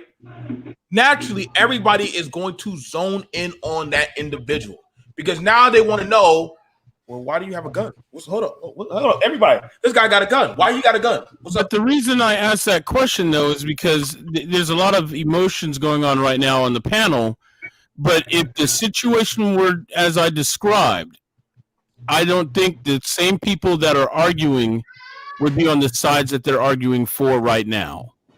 Well, here's the thing about it. Hold on, so what are you trying to do? If you're not about to jump in the car, okay. That homeowner because the Klan was marching through his backyard versus the way things are. I just think it's a lot of things are about perceptions and perspectives and what the guy did before and his history of brandishing firearms or whatnot. But we're talking about us here now and how people perceive things. And those perceptions are feeding into a greater fear in society. All I'm saying is this. Group, if you really feared that you was in danger, your ass wouldn't have come outside. Would you run outside? Exactly. I want to see my ass in the house. But see, so do you want hang on. It's people messing up your house? It's called My Castle. Hold up. It's called My Castle. My Castle. My counsel don't include somebody walking past your goddamn yard. You're also They don't cover you for that. Joe, They don't cover you for that. Joe, let's stop the debate. Play the video. I just sent you the video. Yeah, Joe, play the video. Play you're the talking video. about, but what you're talking about, Joe, is that the same argument. You're talking about fight or flight mechanism as well. Some people will be more aggressive in their defense, just like when people. A crowd full of protesters, though, not just one or two people, an entire crowd of protesters. Yeah, you but gonna run out there? Guns make you feel brave. You have a firearm. Sometimes, like I said, it's behavior. Sometimes a show of aggression is what people feel is a defense. Hold on, let me go ahead and pull It's it that up. same argument back when Arbery attacked those. When he ran towards the guy, people were like, "Why'd he run towards them if they had guns?" People have fight or flight mechanism when you think you might be able to intimidate people back down. An entire crowd of protesters versus 3 people. Yeah, but you know what? Crowds of people can get real. Crowds of people can get real scared when someone has a gun. That's how one guy with a gun can take over a whole You don't bank. even know. Didn't we who's learn in that anything crowd to do with begin the You bow? don't know the do with anarchists or the anybody else sword? like that. You know. I'm just saying. Have we not watched Starship Troopers and shit? Listen, you only got so much ammo in the zombie apocalypse. I think, and I mean, mind you, once you shoot that clip or once you shoot that pistol, and here's the thing about it. This is why when you explain the algorithm of when people say if the gunner can, remember the Virginia Tech shooting. What did they say? There's one shooter. There's 18 of us.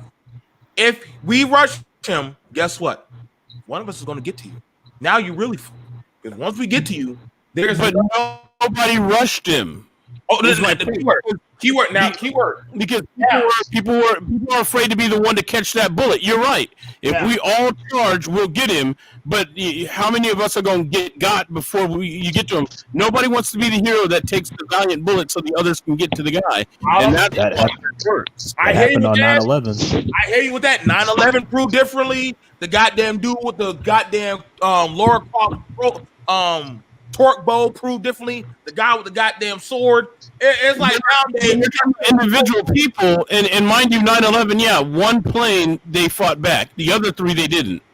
Hey, it's all in here. It's all when you got that Foo Fighters song playing in the back of your head.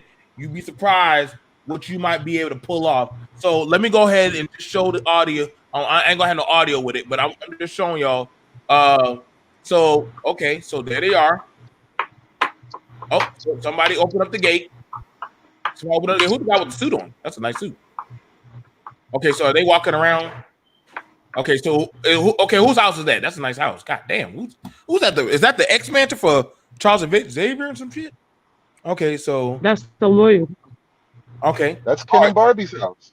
Ken and Barbie's house. Okay, Barbie, you should have stayed your house inside their playhouse. God damn, you can't say they don't got. Zooming in on the guy with the gun. You can. They just got there. They just walked in. The guy is on his porch with the gun. Like I said, it's nothing broken either. They broke into that place. Now you got 20, 100 or so people walking through. What did they break in? Hold on, wait.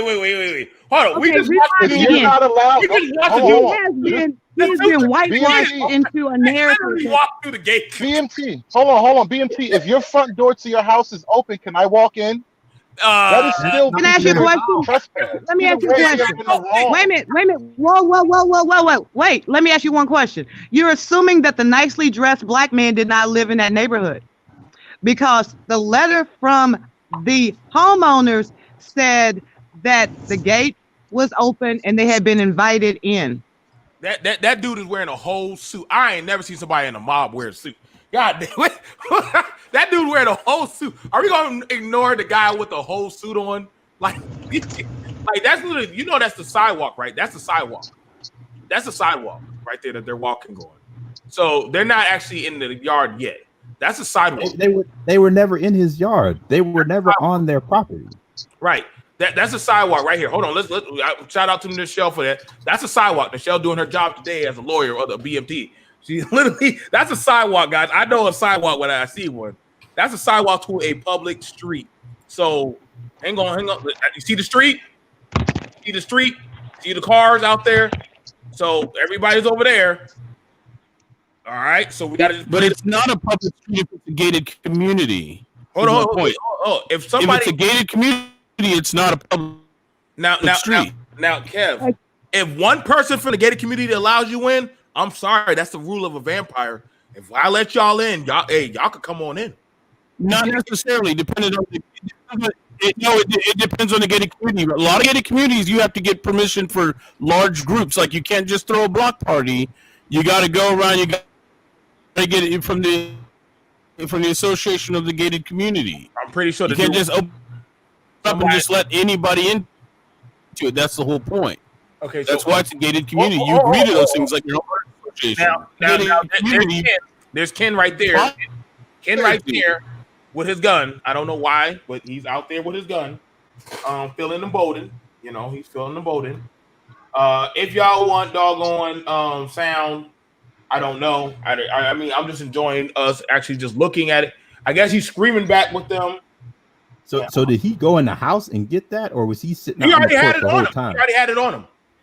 He already had that on. He him. knew they were coming. Well, they were walking in the street. He's yelling at them. I have a question.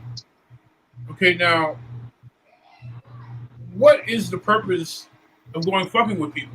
What do you mean? They were going to the mayor's house. They're going to the mayor's house. Okay, but you don't pull up to somebody's house. I don't give a fuck whether he's married or not. Shit. You know what I'm saying? I have no problem with a motherfucker holding a gun on the front porch or his wife. But does the law allow you to point a gun at someone who is marching in the street? It does not. I'm gonna tell you right now. You know what? But you know what? At the same time, better safe than sorry. Because Stop.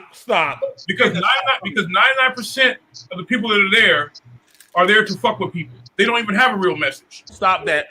Now, look how close they are to him to get this video right now. That is in their property. They're about 20 to 25 feet away. When he's on the porch, yes, but when they're up in front of the house, I mean, now they're in front of the house 5-10 feet away from him. Look how close they are. I'm gonna tell you right now. Let me try that shit. I live in a nice community.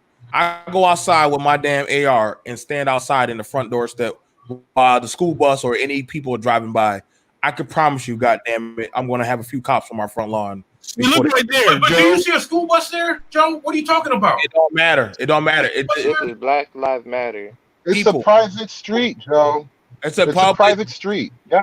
Okay. There's no private street in a gated community. It don't cover you. I mean, that's a man's front door right there. Look how close they are. That's on his property at that point. Property. There's a sidewalk there. Away. That's about 30 feet. That's not 5 feet.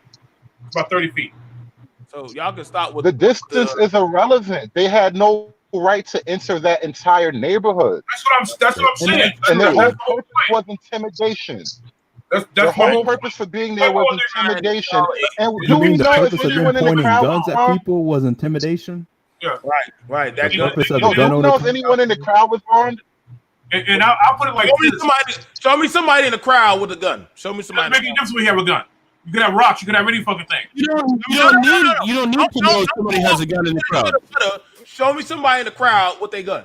You don't need one, Joe. You don't need to see because the thing is you were just showing a guy telling us to watch out for people in coats because white people in coats could have guns under them. Look at all these backpacks. You have no idea who's in that crowd who might be armed. I mean, So where in the law does it say I can pull a gun based on that? Like there's a lot of tension, like we said. So y'all telling me this? You feared for your life so much that you came out there. Now, mind you, if you're coming out there for a fight or you coming out there to defend, why the fuck would you come out there barefoot, with your shirt tucked in like you coming from a goddamn yacht party? Come on, Joe. Stop trying to justify it, bro. Well, you trying to justify the shit, Stu. So miss me with that bullshit. Trying to justify it, bro. All I'm saying, hold on. I don't care, bro. You're trying to justify the shit. Now, if they want to fuck this shit up, listen, you would have nothing to say about it, bro. All right, then, so guess what? Hey, good luck. Good luck. All I say is good luck. It ain't me. Like I said, I got my firearm. I don't give a flying fuck. Yeah, well, I tell you what, let somebody come tear your shit up and you sit there with your gun. No, where they get tear your shit up at? They tore up the gate. They tore up the gate. Yeah, but Joe, right, 90% of the people that are there, bro, are not there to deliver a message. Did you hear anybody tear up or break shit? Did you see anybody tear up? We don't Every know that though. argument That's you are the making thing. will not hold up in We court. don't know if The it's news would have Antifa. We showed don't know the any of that. artery, the windows. You telling me that whole mob never went after any of his windows? Have you ever thought maybe that's He's standing there with a gun, Joe. You do have the gun out. They wouldn't could do always- after they see that. That might have been the deciding factor as a deterrent. The man sitting there with a gun. I could always walk to the other side of a house. Y'all Like really, I can't believe you just asked that question. I'm just asking them. Like Joe, do you see the video that came out today with the white lady and the two black ladies? Oh yeah. So the white lady pulls the gun I saw so the she video. can get away. Now the first video comes out, it makes the white lady look like she just pulled the gun for no reason. You watch the full video, they was pretty much pressing the lady. Her fucking husband came to put her in the car. They threatened never to put her beat his hands on ass. her. Then she jumped behind the car. No, then she jumped behind the car as he's trying to leave. So then when he almost hits her, he stops. She goes, bang the car. Oh, you tried to hit me with your car. That's when she pulls out the gun and says, back the fuck up. And you realize that they got charges pressed against them, David. Let's play the video. I think the charges were dropped after that. They just kept their gun. No, they were no, arrested and no. then released. No, play the video. DA is pressing charges. Play the video. Fuck. Well, no. If the DA press charges, why do you think these white people are afraid? Because now you can't even defend yourself. Somehow they beat African dishiki drums, having a good time, doing all that dumb shit like niggas do. And a white man in a suit, I ain't know what kind of protest he going to, but I guess so. Hold on, were they even notified this was going on during this time? Hold on, just let it play out. Let it play out.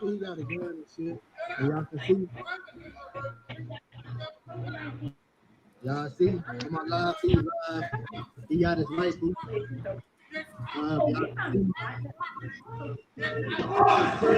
He does have a weapon. As y'all can see.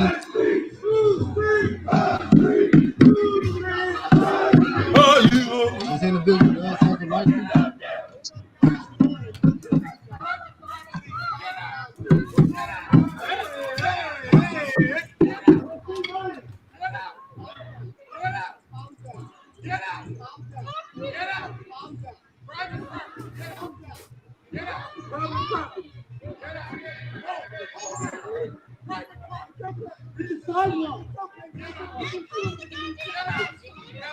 Y'all screenshot this.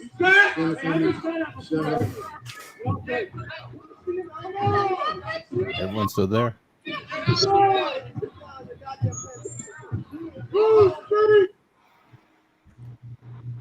So there you go. Now I'm trying to. Now that was the. How are you in a private neighborhood yelling "Whose streets? Our streets"? How the fuck are those your streets? Now I don't know about that one. Yeah, you. So let me go ahead, Nichelle. Are you there? Yeah. Okay, Nichelle, go ahead. I would like to hear from some legal talk. Go ahead. So, what's your take on that? Do you think that they have a valid case so far? Like, I'm just confused. I would like to really know. You know, so you think they have a valid case? That is okay. All I know from my telling y'all right now, that I know damn well I can't pull out no gun on any of my properties, even if it was private property, and point it at a general population. I just can't. It's called an assault. It's called aggravated assault. That you have to understand, your level of fear has to be reasonable, not based on a reasonable person's standard. People are walking past your house. Yes, you are in a gated community, but they are not breaking anything. You have not seen anything broken. You do not know if they're guests of someone else. The mayor lives there. That apparently this was known that they were coming to protest the mayor. This was not. And they had a previous protest at the mayor's house too. What is a protest? No. Let me say this other thing. The couple has an ongoing lawsuit with the homeowners association about their property lines. They pulled a gun on another resident in the community that they claimed walked on their property. So before people start jumping on the bandwagon of this couple, they have a lot of baggage. They have a lot of Looney Tunes. There's a reason why they did not call the police. The police told them they're on their own because they've had confrontations with this couple.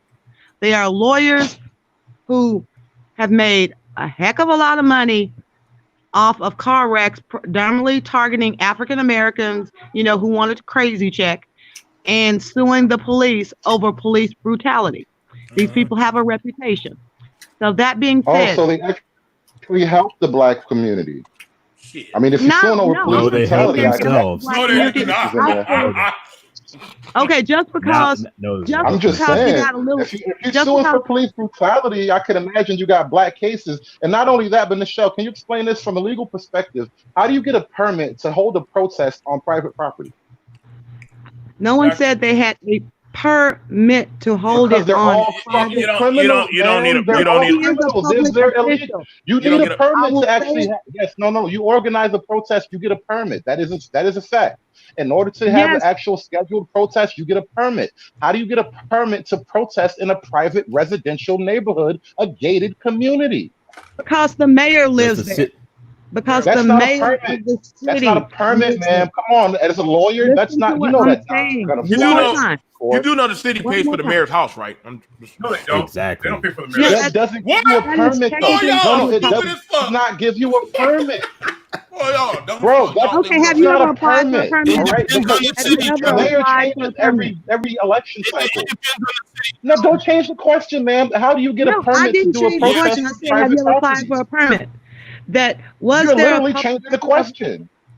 I did answer the question. The mayor living there does not protest on private property.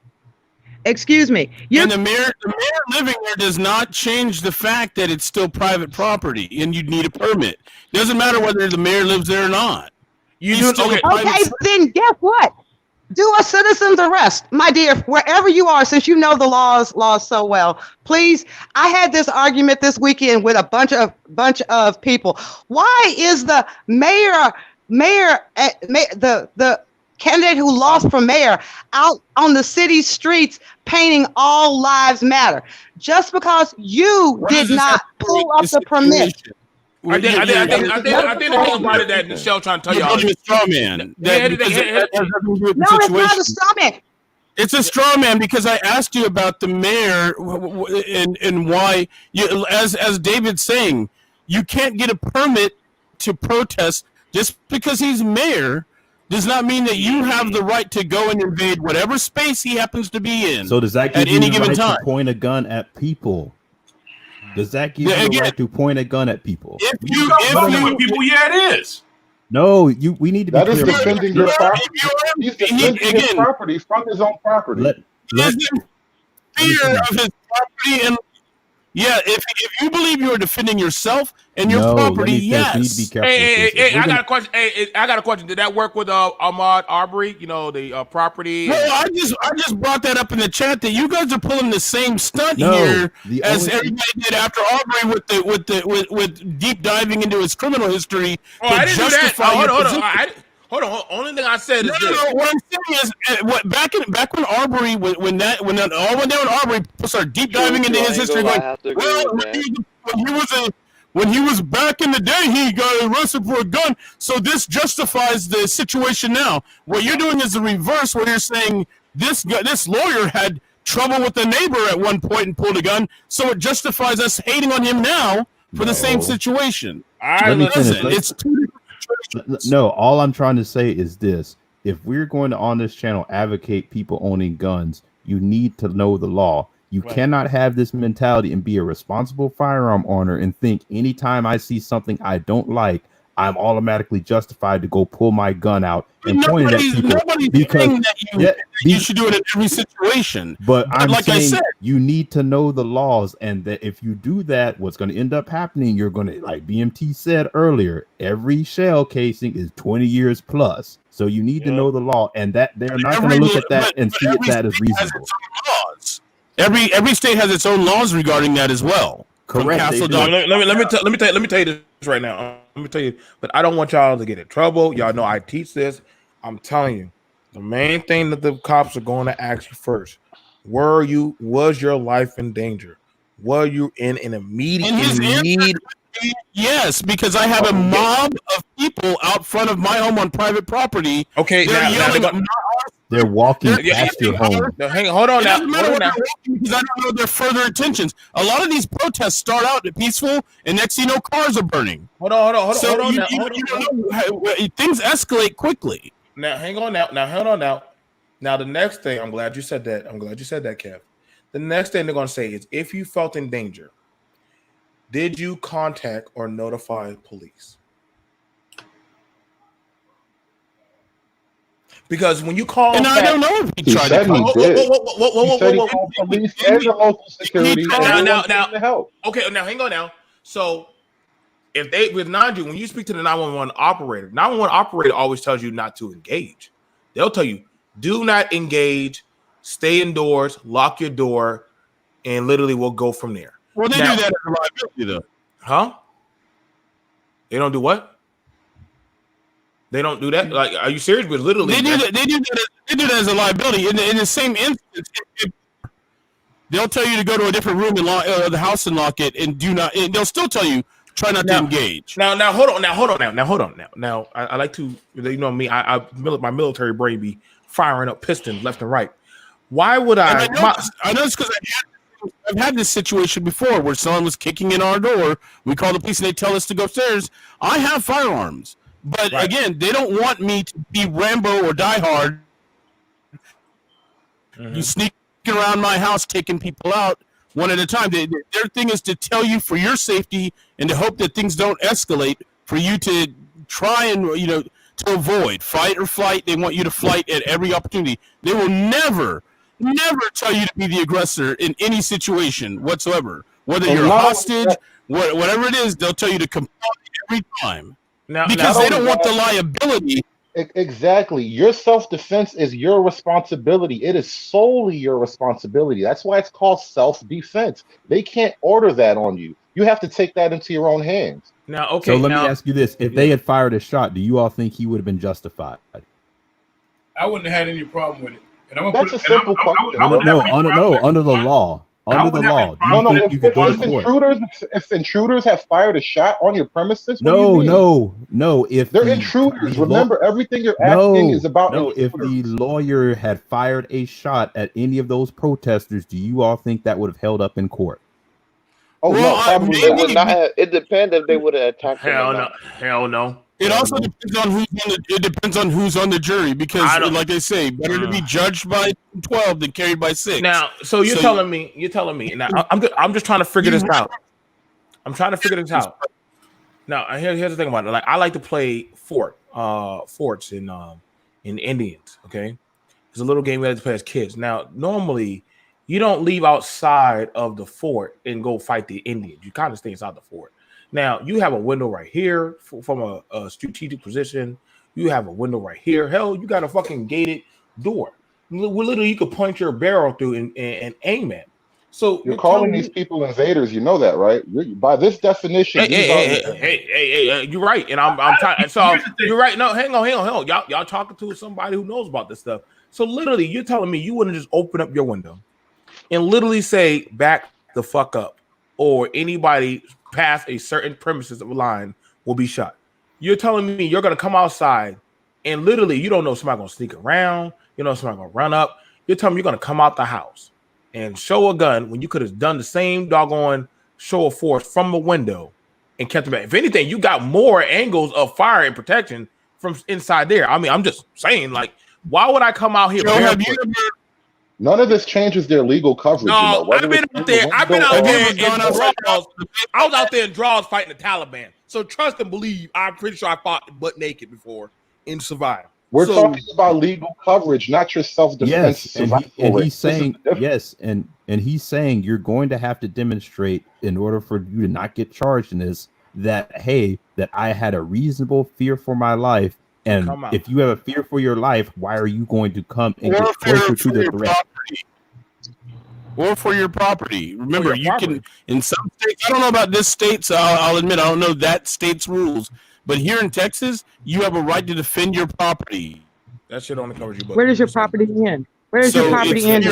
Yeah, that shit only covers you but so much. I'll tell you right now, that shit only covers you. I like to say this. Your ass be. Well, no, because we're talking about it again. We are talking about a gated community, which is considered private property. As part of the association, you have a right to defend it. Those people have no right to be in front of his house, near his house, inside the gate. Because it's private property. They have no right to be around that house, inside that gate, without express permission. Which goes back to David's question about the permit. Now, keyword. I gotta ask people who ever been around the HOA. Do we not have to get fucking insurance on our property and shit? Do we not have to get insurance? Insurance on your property? Yes. HOA covers that, bro. So, wait, no, That's hold what on. you pay your HOA for. No. Michelle, you gotta. Exactly. You have to go get it. You gotta go get insurance. If anything, and you that would have been your title.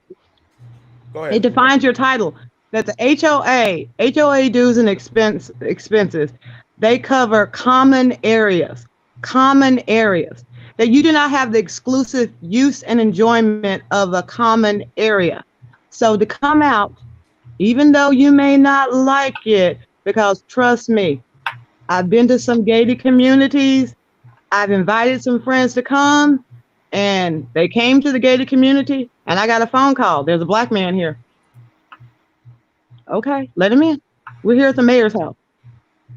So when I sit up there and say it depends on the mayor, because the mayor has much more authority in that city over the police than us sitting around here speculating why they were at the mayor's house protesting for hours without being hauled away under this whole private property, because the mayor had private property rights as well.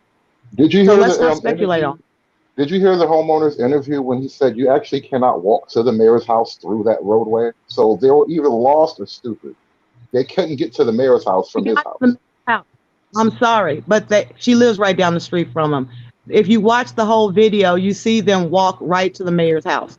So I'm sorry, this man has lied so much, because he said they were peering in his window, destroying his property. I mean, he's been caught in so many damn lies. The picture of the broken gate, the video that we saw. What is the point of this shit? Because I'm telling you right now, at the end of the day, it's stuff like this. It's stuff like this that is really fucking up the message of what BLM was about. I don't give a fuck about BLM. I'm sorry, they had their own message. Yeah, but the mayor went on a rant. Michelle, okay, I'm sure. I don't care. The bottom line okay, they don't care about your message. They don't care about your message. One at a time. Go ahead. Michelle, the issue is this. Okay, is that with all this other bullshit, the message is going to get lost. Okay, their message didn't get lost. Of what BLM was about, which was holding police accountable for brutality against black people. Okay, let me say this one more time. That wasn't what they were marching about. That was not what they were marching about. You have your causes, they had theirs. Exactly. That's a whole the mayor. I'll tell you what, Michelle. You know what this is going to lead to, right? Nope. It's going to lead to every fucking private business owner and people that are planning the businesses. They're not going to want to fuck with blacks because of the shit. It's not. Stop. Bullshit. Yes, it is. Stop. No. Then fuck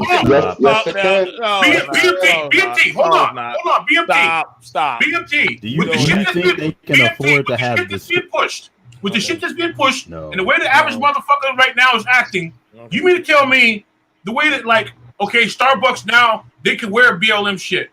They're going to put in a law where you can wear what the fuck you want to wear.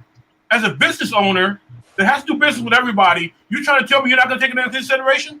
I don't have to fuck with you. I can go fuck with Asians. You do know. Bullshit, don't tell me that, bro. You motherfuckers you must don't know. You think a business owner wants to be on national, international news for denying black people service? You think that they're going to do that? That manager. I'm not talking about denying service. I'm talking about hiring you fucking black ass. There you go. That's even worse. Discrimination. That's even worse. I would love discrimination, bro. It's discrimination. It's discrimination to not have a minority. That's discrimination. It's discrimination to not have a minority. Do you hear yourself? Do you be hearing yourself sometimes before you say these things? Like literally, BMT. Do you know how bad you would be? Joe, what I'm saying, Joe, is that the whole thing with discrimination is it only works if you know you're being discriminated against. There is no way that you can tell. What will end up happening is people just find slick ways not to hire black people because they already do it. I mean, you believe there's systemic racism, right? We all agree that there's systemic and institutionalized racism. And then we know. And they'll what's just going find a on different right way now? not to hire you. So you think you can basically get into people's good graces and they're all of a sudden going to hire black people if you don't do anything provocative? What I'm explaining to you. That's what y'all are. Here's the thing. That's what y'all are saying. Hold on, I gotta read my super chat. Most I'm white reading my people are super chat. racist. Either you think that most Michelle, let me read white some people chat. are Let me read some racist. chat first. Let me read some chat first. Shout out to Doug. Thank you for the $2. Shout out to David for his cash app. Much respect to y'all. Panel. Has anyone read the Black Lives Matter website? Yes, I have. And that shit don't have that shit has nothing to do with me and a black family. So shit, I guess I'm out of the goddamn race. So fuck it. I can give a fuck what they talking about. That's my point, Joe. Every time I was trying to say this before, I kept getting interrupted. I've explained this. Okay, I've explained this to people that the Tea Party, it stood for a group of people that said taxed enough already. That's what it stood for. Conservatives that believed that they were taxed enough already. Because no one copyrighted the name, all these organizations popped up all over the United States. Tea Party this, Tea Party that. They had nothing to do with taxed enough already. The same thing with Black Lives Matter. People were saying Black Lives Matter long before there was a BLM organization. So when you sit up there and see a group of black people together and you say you're destroying the BLM message. No, their message was, Mayor, do not read private citizens' addresses over the internet because you are upset with their stance on police officers in the city. That is why they marched on the mayor. She had done it the day before, and they went livid because she released their names and addresses, and they perceived that to be a threat. But I mean, based on what you just said, which Black Lives, because you just said the name can be co-opted. So if the name can be co-opted, we have no idea which group it was. And that's my point. That's what I just said. That's the whole point. Did y'all just hear me say, anytime you see a group of black people together, do not throw out, oh, they're Black Lives Matter. Yeah, they're part of Black Lives Matter. I hate group. hearing that stupid shit. That whenever you see black people together, that's Black Lives Matter. No, I'm actually a dog on Amish group, but how the fuck did you get Black Lives Matter? Like I literally, me and my friends were going out for a few drinks, and then we were gonna go to the pool range, and we were walking there. And literally because we have black shirts on, I wear a lot of military shirts. Hello? Oh, are y'all with Black Lives Matter? And mute up, man, mute up. Yeah, they're open. So usually they were like, "Are y'all Black Lives Matter?" And I'm like, "Fuck no, we're just black men walking around with black shirts on. What the fuck? How did y'all throw us in that group? Oh, we thought you were Black Lives Matter." And it irritates me to no fucking end that whenever people see a crowd or a group of black people, like over 6 people, like if it's over 6, you're Black Lives Matter. They don't even ask you anything else anymore. Or literally, if you come out there saying, "Hey, I'm for veterans, Black Lives Matter veterans group," like I'm like, what the fuck? Like, stop! Like the rhetoric is getting really fucking annoying now. Like we're all in that Black Lives Matter. Just because you see a bunch of black people in a certain facilitated area does not mean we're out there. So go ahead. I think Kelly, welcome there. Go ahead. Thanks, BMT. That's interesting because I've read the website too, and it's almost like they've branched off into different groups. You know, people like the younger people I talk to will say, you know, it's just about Black Lives Matter. That's all we're trying to get across. If the, you know, the Rainbow Coalition wants to join, we're cool with that. But we just want to get the point across. But Hawk Newsome, who was affiliated to them, apparently they have denounced him, which I don't understand, because he was at the Mother of All rallies. And this is all confusing to me. So there has to be multiple different groups.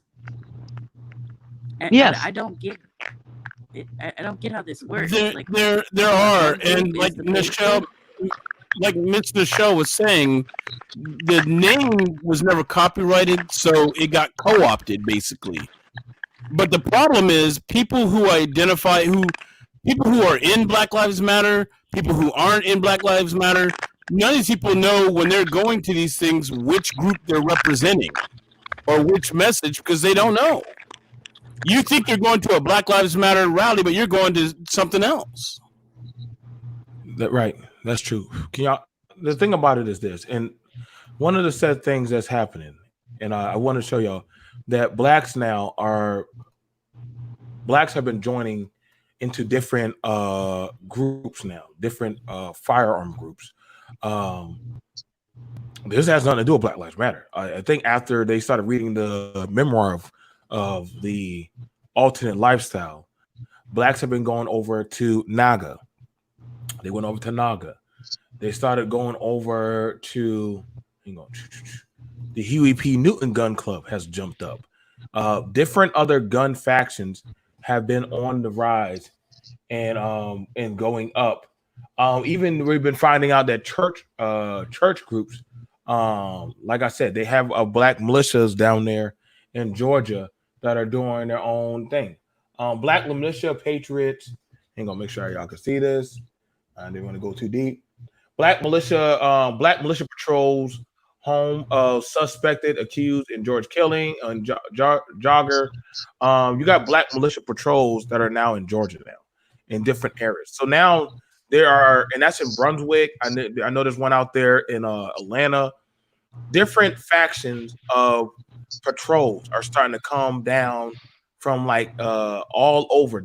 Everything that's gold are now found out to be gun club commanders, as they're being known as. We're literally, these are different states where now black gun clubs and gun factions are being founded.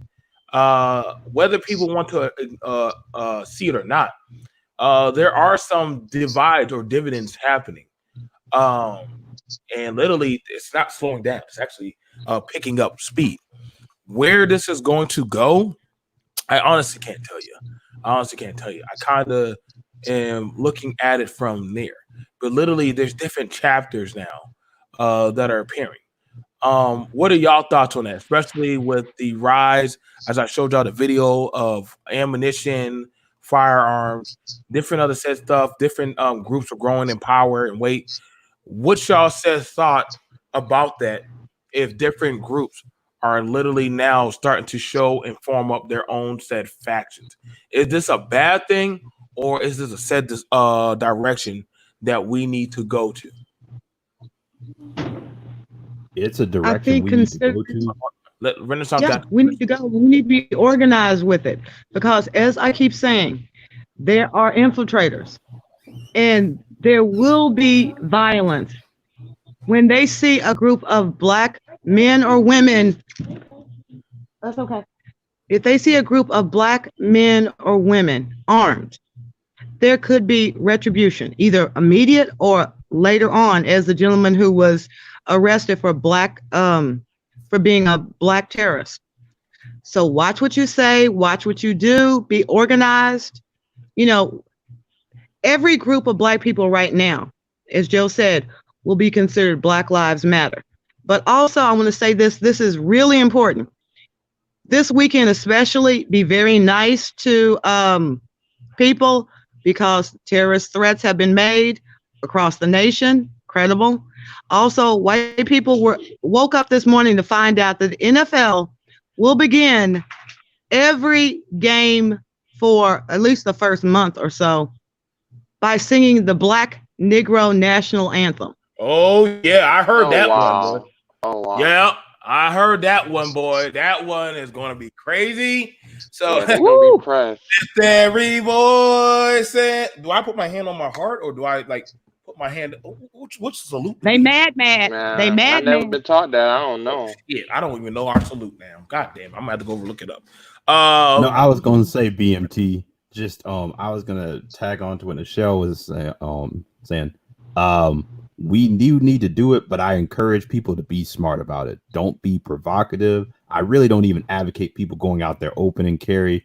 I encourage you more to just do it behind the scenes, learn how to shoot, but learn how to do other things as well. The real push should be self-sufficiency.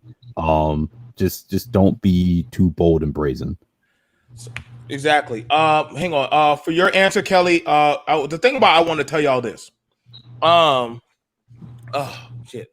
But y'all missed out on an amazing Patreon show last night. We will be the Patreon shows. I am now more excited about. If you, actually Patreon actually has an app that you actually can get on and literally get involved with. On the Patreon app, lets you know whoever you're subscribed to, it would actually ping for you to actually know that they are live. So let me go ahead and show y'all that. So what happens is, show y'all on my phone. So what was the topic you had yesterday? Yesterday about do you want to be a manther, or do you know a manther? A manther is a manther is classified as a sexual predator. Men and women are there's manthers and cougars. So literally, if you get the app, I'm not sure y'all can see it. It's literally the Patreon app. You literally type it in your stuff, your phone, and literally what will happen is you will get access to whatever you sign up to, or you can join the BMT business minded channel. Shout out, like we have been doing really good. The show last night was so amazing. I had too much fun. It was very explicit, very literally. Patreon had to shut YouTube had to shut us down the first time. We learned that we can't be having sex toys, dildos, and whips. We all grabbed our favorite sex toys and started showcasing them, and we had a good time. So literally, yes. Oh, the show's like, oh my, like literally, we were having too much fun. But literally, it got really good, really gritty. And literally, we did an hour and 49 minutes. Literally, Dave put on a choke collar. I don't know how she was breathing through that choke collar. Ruby was talking about some sexual stuff, business first. J.I., literally, we went over orgies and stuff. So we were talking about Patreon Mantha Talk about what people do behind closed doors and stuff. And literally, it was all good fun.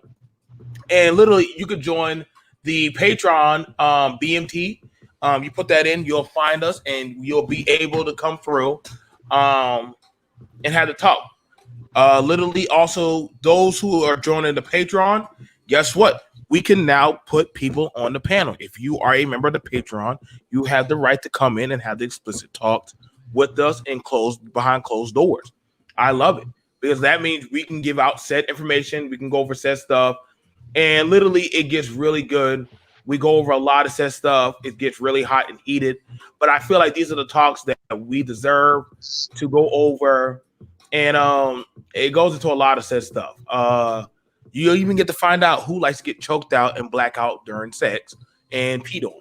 Those are talks on Patreon. So, other than that, that's only exclusive content for the Patreon. Join us. It is only $5. $5 can get you to be a member of the Patreon.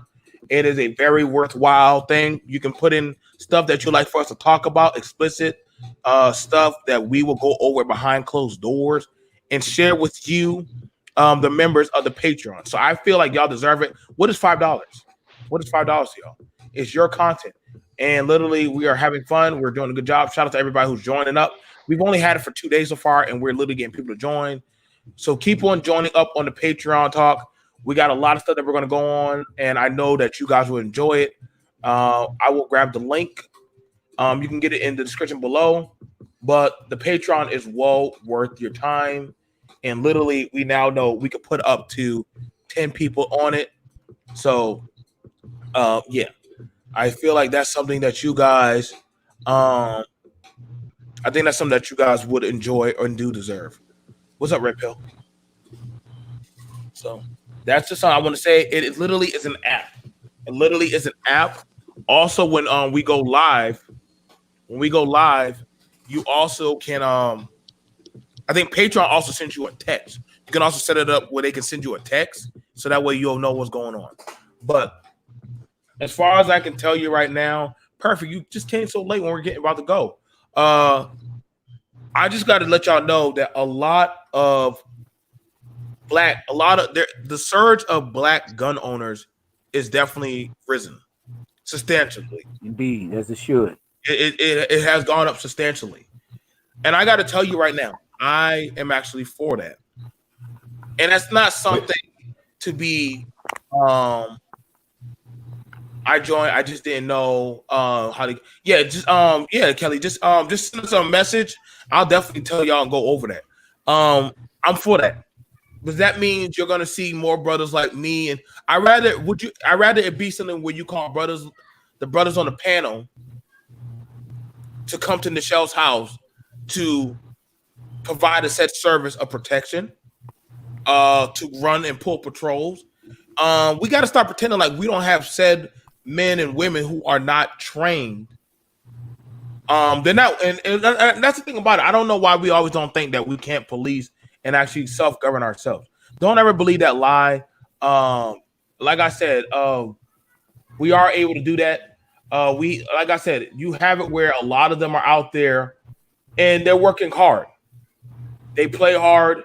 And literally, let me show you the gallery. And this is just Naga. They're pretty. Most black gun owners that they take it very seriously. See right there, they ain't no awesome rah. A lot of these people are very serious. They're not. Oh yeah, a lot of professional people in there. Right. We're a lot of us who retire from law enforcement, military, medical. We're out here. We're definitely out here. We're putting in work. We have weapon safety. Believe it or not, a lot of women are coming out there learning from the men. They're not getting sexualized or harassed. Mothers are learning how to shoot. It's nothing. I'm gonna tell you right now. I can't tell you that really made me feel good. Teaching a mother and her daughter how to shoot. I think her husband had cancer. And he was just, you got to have a little bit of level of strength to pull back the hammer, to pull back the slide. And the fact that he was sitting there and watching, and he felt a little bit more comfortable knowing that his daughter knows how to probably defend herself. And people are coming out, huh? That's very important. Whereas a lot of my children's friends are bragging about how they learned how to twerk, I was taking them to organizations where they could learn how to shoot. The sheriff of our county actually helped my girls learn how to shoot. I don't know what they were shooting with him, but he didn't want the parents around. There were a group of kids who didn't want. But it's important that we as African Americans take guns off of the street in the sense that they should not be seen as something that just thugs carry. It should be something that we take pride in. I mean, think about it. If the store is shut down, how are you going to eat? We're in COVID. There's a real possibility that there will be a food shortage. I have people down in the country. When we got shut down I didn't want to go to the grocery stores. Hey, did y'all kill a hog down there? Yeah, we'll bring it up. So there are multiple uses for guns. Go out and hunt. Practice hunting. Go deer hunting. Exactly. We need to take that back. Y'all gonna have to run. I hear that client calling me. Y'all be blessed and be safe. Happy 4th of July. Happy 4th of July. And I just talked about that on a panel with a fellow YouTube associate, and I told that to those guys like BDS and them. I said, y'all making fun of me for being a country hick, but I'm the guy that can hunt and do different stuff. And you would want those hunters and those people that know how to do certain set stuff to do that. Y'all don't see nobody out there busting no sag. You don't see none of these women look like they twerking and being like, I really get tired of those narratives. Like, we're going out there being professional. You know, we have a lot of people, and mind you, they're out there practicing professionally. You got a lot of men like Nick Taylor and them out there that are and women. These are older men and women out there, and they're practicing good gun safety. And the thing about it is, you got young girls coming out there, you got young men coming out there. Nobody's flagging, nobody's being disrespectful. There are people out, and we actually are competing in competition, and also we're putting our money in political stuff. Different people. I was going to add too. Yes, go ahead. I was going to say we're doing this with a lack of land ownership, because I was reading about why there is a lack of gun clubs and, you know, black people who own like gun stores, and part of it is people don't have a place to go and shoot. You know, they have to pay for, you know, go to the gun range versus, you know, if you own a piece of land, you can shoot as much as you want. Mm-hmm. So I agree. Yeah. Go ahead. No, all I was saying is just they're doing that in spite of, and I think I even read somewhere that was like this is a couple years ago, that was their next big push for one of these local gun chapters, is to find someone who owned their own land so they didn't have to pay to go to the range. Right. And that's the thing about it. There's a lot of people. We have definitely started to make these types of said discussions. And it's the Huey P. Newton Gun Club there. I'm affiliated with them and a couple more. Right. And Perfect, you and I both know a lot of these groups, there are chapters all over the U.S. There are chapters, yes. I will say I am trying, but it's really hard to start one here in Chicago because of the gun laws are so restrictive. It is extremely hard to get one here, but the effort is there. Okay, the effort is there, but I still would I do apologize for getting up for coming up so late. I saw the email a little late because I've been busy, and I had to get to the gym because they're just not opening up the gyms here in Chicago. So I had to get to the gym. My body's been begging for it, and I think I may have overdid it. But still, I wish I had that dedication. Oh man, when they shut down the gyms, I was like, "Thank you, Jesus! Look at God." No, that wasn't an act of God. That was an act of Satan. That the gyms had to close, but now that they're back open, that is the hand of God, and you know, and anything positive. But yeah, I'm really big up on us getting up on this, you know, getting our Second Amendment game down. If you live in a city like Chicago, you're just gonna have to work a little harder because the laws are hard. The laws are, you know, much difficult, and but. I'm not gonna. I don't really go into my firearms and all that. Just suffice it to say that, you know, my military background has it put a bug in me about firearms. So, Black Americans, in particular, Black American men, and I definitely say Black. If you're a father, if you're a head of household man, there should be no excuse for you not to have firearms. All this stuff about I don't want no firearm. No, you need to be having firearms because you have to protect your home. And I was gonna and protecting your home, you know, having a firearm is part of protecting your home to the maximum degree. So you need, and if you don't know how to, you know, use a firearm and all of that, go get some training. What did you mean by chapter? I think like a branch. Like let's say, for instance, like the Huey P. Newton Gun Club. There isn't one here in Chicago, but you know, there are other gun clubs, Black African American gun clubs that I've been reaching out to and affiliated to, and two of them you know, that I'm members of. So, but neither of those have actual chapters here, have branches here in Chicago because of the gun laws. They're so difficult. They scrutinize it so tough. it's just really, really difficult. You have to go outside of the county, outside of Cook County, to get it. Even then, it's still going to be hard. So, Right. you I know, was going to also add, you should look at self-defense training as well, like martial yes, arts. You know, yes. if you live in a Oh, I place have plenty of like that that. where it is very difficult to get a firearm, at the very least, martial arts training. So, you Mhm. know, at that point, when you don't even have a firearm on you, you still know how to defend yourself and your loved ones. I think that's the thing about it. For long as I know, my kids, I remember when I used to catch a lot of hell. My kids will always have been around me with firearms. I think And they that's God's work right there. and You like you're I teaching said, your children how to shoot. You should. They should know how to shoot and be comfortable around firearms. You should be teaching not only your Yep. children but your wife. Anyone that lives in your household should know how to handle themselves with a firearm, and that you know, just in case if you are not around to protect the home, if you're not for whatever reason you're not around, those children and your wife should know how to use firearms. You got people in your Or home, your to wife handle and them your children don't know safely. how to handle them, then you're derelict as a father, as a protector. Now, that's I just think my opinion. I think the thing about it is this. Exactly. I think the thing about it was that and me and Melissa had a talk, and I told Melissa, I said, Melissa, even if we separate and we had our time of separation, she was like, I walked up to her and I put a gun in her hand, and I said, well, good luck. I ain't gonna be here, but I told you where to shoot. Shoot center mass, and just call me, and I'll be on the way. And she understood. Yeah, she understood that, you know, as a woman, you guess what? And you have kids, you are a target. You're going to be a target, Hmm. and you need to teach them, even if I'm not there.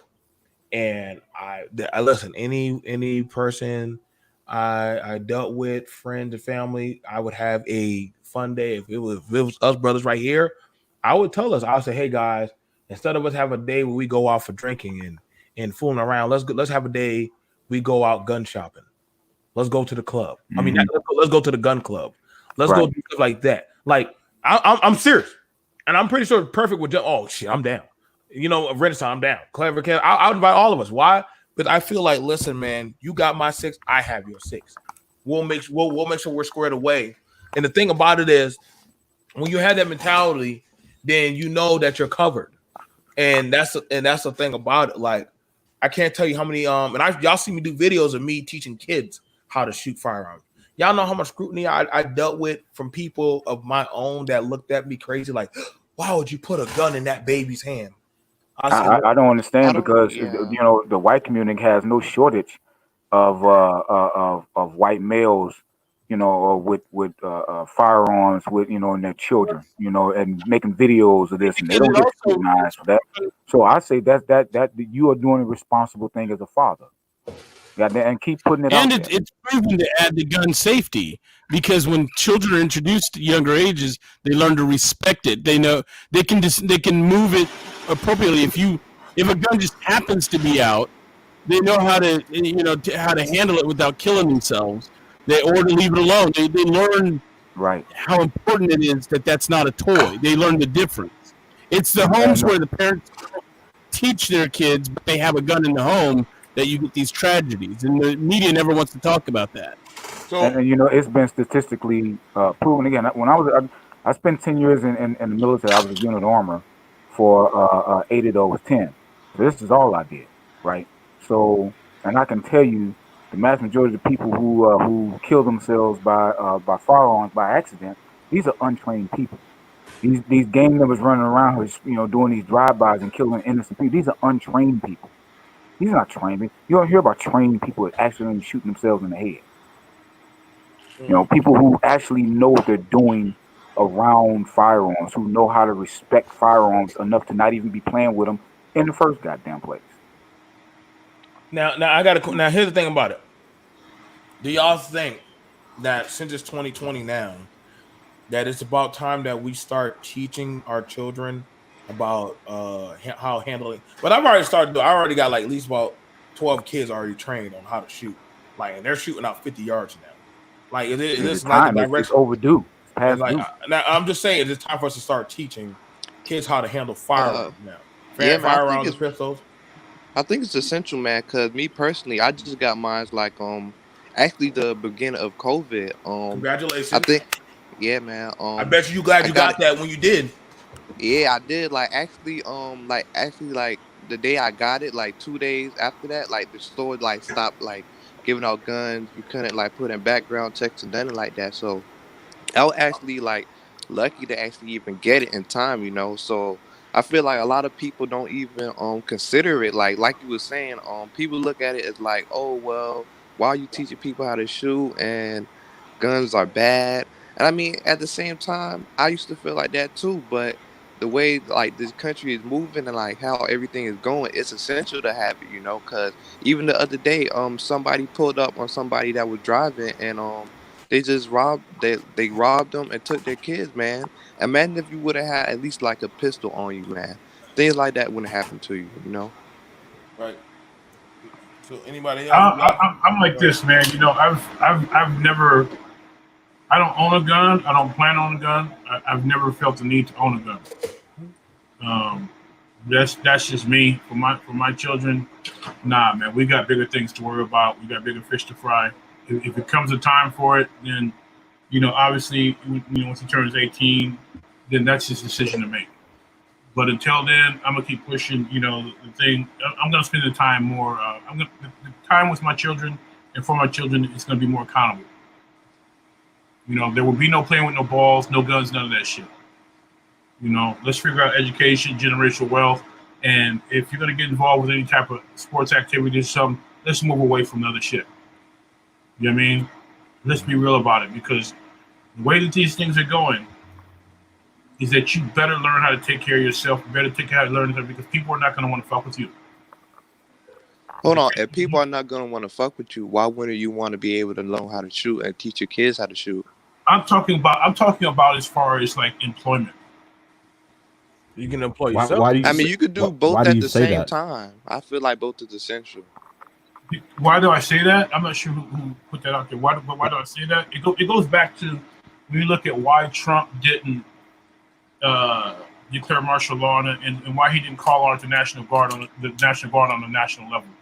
You can't. The governor have to do that. I know, but my point though is that they wanted it to go the way that it did. What do you mean? Like they wanted people to act a fool? No. I'm giving you. I have to agree with that. I'm giving you my opinion, bro. Is that they wanted to show, so that you know what, all the stereotypes and the things that you've been thinking about it. Trump necessarily didn't have a say. What? These motherfuckers went out there. But most of these people aren't black. Most of these people out here aren't black. But it doesn't make any difference. So why do you? How does that? Wait, hold on. How does that? Wait, if they were catching during the protest that the people that were doing the crazy shit, it wasn't the blacks. Like they were catching the great agitators that were doing it, and they were like, even hell, the blacks were like, down Wendy's. Yeah, hell, they burned down the goddamn police station. The blacks got you remember that? And I showed that. I said, yo, the blacks didn't take out the police station. That was the whites. They even had a footage of that. How did I get those orders? But it's supposed. I just want to ask a question real quick of that too.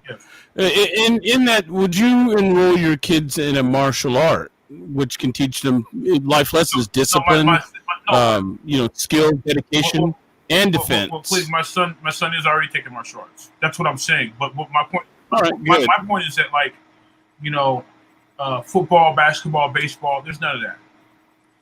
If later on he wants to, but the thing about team sports and I'm not arguing with you. That's it's your decision as a parent. But the thing about team sports is that they do teach life lessons as far as business, cooperation, teamwork, things that you do need in the real world to work with others in corporate environments. You pick up certain skills by playing. Like I played a lot of soccer and baseball as a kid. But you learn to work with different people from different groups. For the good of the group. Like I said, if there's going to be any type of sports, it just won't be any ball sports. Now, question. Okay. Here's Here's the thing. When my son wanted a bicycle, when he was finally able to ride a tour bicycle, you know what we did? We went and bought the bike, and we bought the bike unassembled, and we put the bike together. Okay. Okay. You see this office back here? My son already knows how to run this fucking office. At 7 years old. I don't think none of us. Yes, that's the type of shit because I look at Hispanic kids for the most part. I look at Asian kids for the most part. I look at Indian kids for the most part. I look at a lot of white kids for the most part. And they don't seem to have no problems with that with functioning without no fucking ball. I'm not saying it's good for some people, but what I'm saying is that at this level there is a lot times are moving really, really fast, bro. Well, okay, really fast, and you better. I think we all agree with you, but I feel like you can also add that implement in there. Yeah, because I think you're missing some components there. Because, like, for example, here in Texas, especially a lot of Hispanic kids do play ball. They play a lot of soccer, for that matter. Indian kids play cricket. What about the Asians? I'm in California. I know damn well they play soccer. We got more. Yeah, and a lot of Asian kids, they play baseball again because they learn. I gotta get it over. But you just think in moderation, bro. Let me get it over to perfect black. You're right, moderation. All right, go ahead, Joe. Go ahead, perfect. Okay, look, I got two things, and number one about the sports thing. I used to have that mindset, like 14 years ago. I did have that mindset, but when you talk about in the inner city. And the reason why I don't have that much time because I do got to go across the street and I got to go coach. Okay. And the reason why I started coaching because I see a need within the black community, within the black male youth that they don't have any mentors. Most of them, I'm not one of these children out there that I'm coaching and mentoring. I'm one of them. They don't have fathers or they do have fathers, but the father's not involved for one reason or another. And it's why I don't disagree with that mantra where you don't want your kids to play sports. So when you talk about in the city, where these children, where these boys don't have much of a role model, all they have is the streets that's out there that's available. And I hate to say that, but that's what's out there that's available. Coaching baseball, coaching football is all of these children. They're just the only structured environment of the day that they have. Well, okay? And I use hold on, bro. And me personally, I use that as a way to be a positive, structured source for these boys because our community needs it. Okay, that's number one. Number two, about the about weapons, and I mean it's no disrespect to nobody. I really don't, but I've often I maintain this position that Black America, we have got to get out of that mindset of that civil rights mindset of trying to convince the whole damn world we are no threat. We have got to get out of that. When you read about the Black Wall Streets across the all throughout history in the United States, for not just from Tulsa but all over the place in America, the one thing that we lacked, when we talk about building up all of our generational wealth, hell, I am a product of the inability to protect our own generational wealth. Both sides of my both on my mother and my father's side of the family, I had grandparents who owned businesses in the 40s and 50s and all of that, who on both sides had they own land, they own businesses, and they had to abandon them and come up north only to be discriminated against. Now, my siblings, myself, all missed out on generational wealth. You know why? Because they could not protect it. They were ran off of their homes. They were ran out of their businesses that they legally owned. They had to abandon them. Why? Because they couldn't protect it, and they had that same mentality. To this very day, my great grandmother, she is my great grandfather had that same mentality. I don't want to own no guns. I don't want no guns and nothing like that. But how did that work for them? And they couldn't even protect their own home. Well, yeah, but it's good to talk about generational wealth and all that. But what good is it if you can't, goddamn it, protect it? Well, and that was the biggest thing about Tulsa and Wall Street and Black Wall Street. They couldn't protect. That was the one thing that they didn't have. They didn't have their own goddamn protection force until the end. When black folks and black men stood up and said, no, forget this, you ain't finna do this, and they went and got that boy out of that jail. But it wasn't until then that somebody was protected. By that time, the whole community was already burned to the ground. Okay, well, here's a difference, though, bro. So we're talking 60, 70 years later. I'm talking now. I'm saying that we need to get out of that mindset. I understand that, but you don't have to mute. You don't have to mute yourself, bro. I didn't mean it. I didn't really mean it. Yeah, sorry, yeah. But here's the thing: is that we're speaking at a different time. You know what I'm saying? There's gonna be no lynchings to where people are gonna run and burn an entire neighborhood of communities now. Well, see, that's what they thought too. They thought that they were safe to build their businesses. They thought that they were safe to do that. Yeah, well, I'll put it like this. You do know that they're putting that. You do know law enforcement is being paid to put knees and killers on video while they're getting away with doing it. Yeah, well, I'll put it like this. Realize that they're doing it. This isn't 60 years ago. This is right today. Yeah, I'll put it like this, man. You know, everybody sees the world differently. You know, however you get to where you're going, you know, that's on you. But like I said, for me, I don't see a need for a gun. Not in my life. I'm not saying I won't ever, but I'm just saying, you know, like I live my life maybe different than you, or I see it different than you. Hold on, so I have a question. You live in Cali, right? Huh? You live in Cali, right? Yeah. Okay. No, I was just clarifying Hold on, the so context how of where could you you live. justify that dude walking out with his gun and you don't even support having the gun at the same time? Well, here's the thing. I don't predict that I'm gonna have 100+ people rushing through my neighborhood ready to tear something up. I don't live that way. I don't live. You will never know when that will happen, though. I know, but like I said, I don't anticipate that happening. I don't anticipate nobody coming and kicking in my door and robbing me. I just don't. I'm just explaining to you me.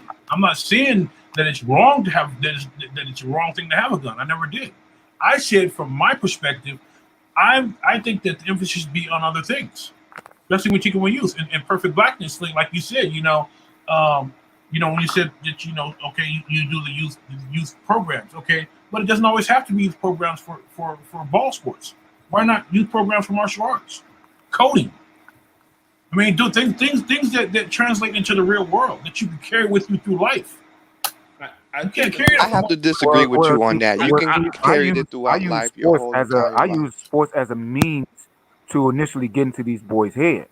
Now, after I've got you can instill lessons too, life lessons. Okay, I'm in STEM. Trust me, I can't tell you how many boys that I've gotten from our program to come to work with me. No, like I said, several of them who are interested in STEM. I mean, seriously, but at a very base level, you have to initially get to them. You have to get to them. Yeah. You can't come to them with a whole handful of STEM kids who don't even know what the damn acronym even means. No, you have to meet them and talk to them where they're at, as opposed to where you want them to be. Yeah, because like I said, for me, I just think that we're selling ourselves short. I mean, African Americans are selling themselves short by. That's the only thing that we continue to see generation, and it doesn't lead to any generational wealth. It doesn't. You can be great. You can be great at sports. But when has Black Americans been able, for one reason or another, when has Black America actually been able to pass down generational wealth? When does that happen? And every time that we've tried, tell me what was the result of that. You can't talk about passing down or creating generational wealth if you have no means to protect it. I was going to add I was going to add with the sports argument. Only thing I was going to say was it can lead to it. It just can't be your primary focus. I mean, we focus on the athletes who get to the NFL and blow it. There are plenty of guys who sports is their only means to get to college, and then they get through college, get a degree through sports, and then go on to better their lives with their degree. That's the majority of athletes. So there is a path for people to do it. We just can't get carried away with the sports. We have to understand it's a path to something greater. Yeah, and I will give you one argument on that with the sports, that in basketball, if you are a decent player, there's almost every country in the world has professional basketball leagues. So you can you can't do it without. I'm not even just saying that. I'm saying, like, if you play baseball and you're only good enough to get a college scholarship, and that's your means to pay for college. Yeah, or any other sport. But my point is, not everybody's going to even be good enough to make it past high school And my point. That's true. My point is that like when you look at how much time is invested on a weekly, monthly, yearly basis in that solely. So that's a lot of time. That is a lot of time. That is a lot of time for a developing mind. It has to be. It just has to be more diverse, bro. It has to be more diverse. I agree, but I'm just saying, like, I've seen, like, I know a guy who, you know, went on to play college football, got his degree, and then went to law school, became a lawyer. So, but that was his means of getting his degree in college, was through sports. So I'm just saying, like, you can't rule the sports out completely. So one of my said things, hang on. So I listened, but I'm about to wrap it up. The main thing about it is this, y'all. I mean, people want to learn how to handle a firearm. That's fine. If they don't, that's fine by me. That's more people that I get to just tell what the fuck to do when they don't know how to handle something. And I know one thing. In 2020, I already understand he who has a gun gets to call the shots, not the motherfucker typing on the keyboard, not the motherfucker that sits there with the officer tie neck. That shit ain't gonna matter anymore. It's now by force. Force rules the world. It always has ruled the world. There's no other way to get around that. And literally, if you don't have the numbers, BMT cyber attacks. Shit. Take down your power grid. Someone behind a computer. Listen, man, I'm telling you right now, like, that's what I'm saying, dude. Like, listen, if these bitches go offline and this goes off and that goes off, I'm gonna tell you one thing. Welcome back to the Stone Age and the Cave Ages, and none of that shit is gonna matter. It's all gonna be about what set skills do you have, what can you do, and I hope what resources you have as well. Yep, exactly. So if you ain't got no set skills, and like one white dude told me, why the fuck would I need to go buy toilet paper when I got bullets? I can just go take it. And I was like, oh shit, he made so much sense. I actually understood that. So I understand, like I said, law enforcement ain't coming. They ain't coming now. So I hope to God make peace with whatever God y'all believe in. And we're gonna find out, because mind you, COVID-19 lockdown is coming back. It's coming back. And when that mob comes down there and you call 911 and you hear that dial tone and they said, we ain't coming, like they tell people in Chicago, we're not coming. Good luck. May God be with you. Keep that same fucking energy. I'm just going to say the range is hot. Make your peace with God. I'm going to just do what I got to do. All I'm saying is that when you're on your own, you're on your own. The Hispanic boys, the Chico boys, they knew damn well in Illinois, we better take care of our community. Ain't nobody else is coming. The blacks are now starting to do that in their own area. The whites, when COVID hit, they were already out there with guns. Pick your side, motherfucker. That's all I'm saying. Because ain't nobody coming like they think they are. So when the brother said, hey, take this shit seriously, and the Huey P. Newton gun chapters, they 120%. They don't play around. For them to come out like that on social media, knowing the FBI has been watching them, and say that they want people to know. We know that you know that we know that somebody is going to do some fuck shit soon. So either y'all can get on y'all said job and stop it from happening, because when it does happen this time, we are fighting back, and we are going to fire back. Exactly. So that was kind of it wasn't so much of a warning just to tell us. They were telling them, for those who have firearms, I want you to understand, we're giving law enforcement, the FBI, whoever their said chance, you better get ahead of this. But the Huey P. Newton gun club ain't going to get in trouble. The blacks aren't going to get in trouble. You know what they're going to come down on? They're going to come down on the said government in the system saying, you watch these people, and we told you that they were going to do something before July. You didn't do nothing. So now we have to do something. I was going to say, Joe, the one comment with the dude who said, why does he need toilet paper? He could take it. The only problem with that is if you run into someone who has a gun or a group of people who have guns. I think he understands that. I think that's the thing about it. He understands that That's the thing about it that we understand. I think he understood in his mindset, because let's be for real. And Red Pill just saw for himself that a lot of people before COVID hit, they weren't taking this shit seriously. They weren't taking getting a firearm seriously. You and I already knew about that, and Perfect already had it, and Red got on the train. But the thing about it is, for those, listen, I saw so many young black men struggling to go find a firearm, struggling really bad. Then all of a sudden, what started coming out after the lockdown started to lessen up? This person was shot. That person was shot. This person was shot. She was shot. He was shot. He was killed. I'm like, well, damn. How many people got killed and shot during COVID? During the lockdown. But now we didn't know nothing about it until stuff started getting burnt up. I was talking to my aunt today, and she did say back home that she thought she had seen like a spike in shootings, 3 or 4 in a day. And I was like, oh wow. She was just telling me, about the city, that it just seemed like more during this whole COVID thing. And I was like, dang, I didn't even think about that. What city would that be? Montgomery. Alabama? Yeah.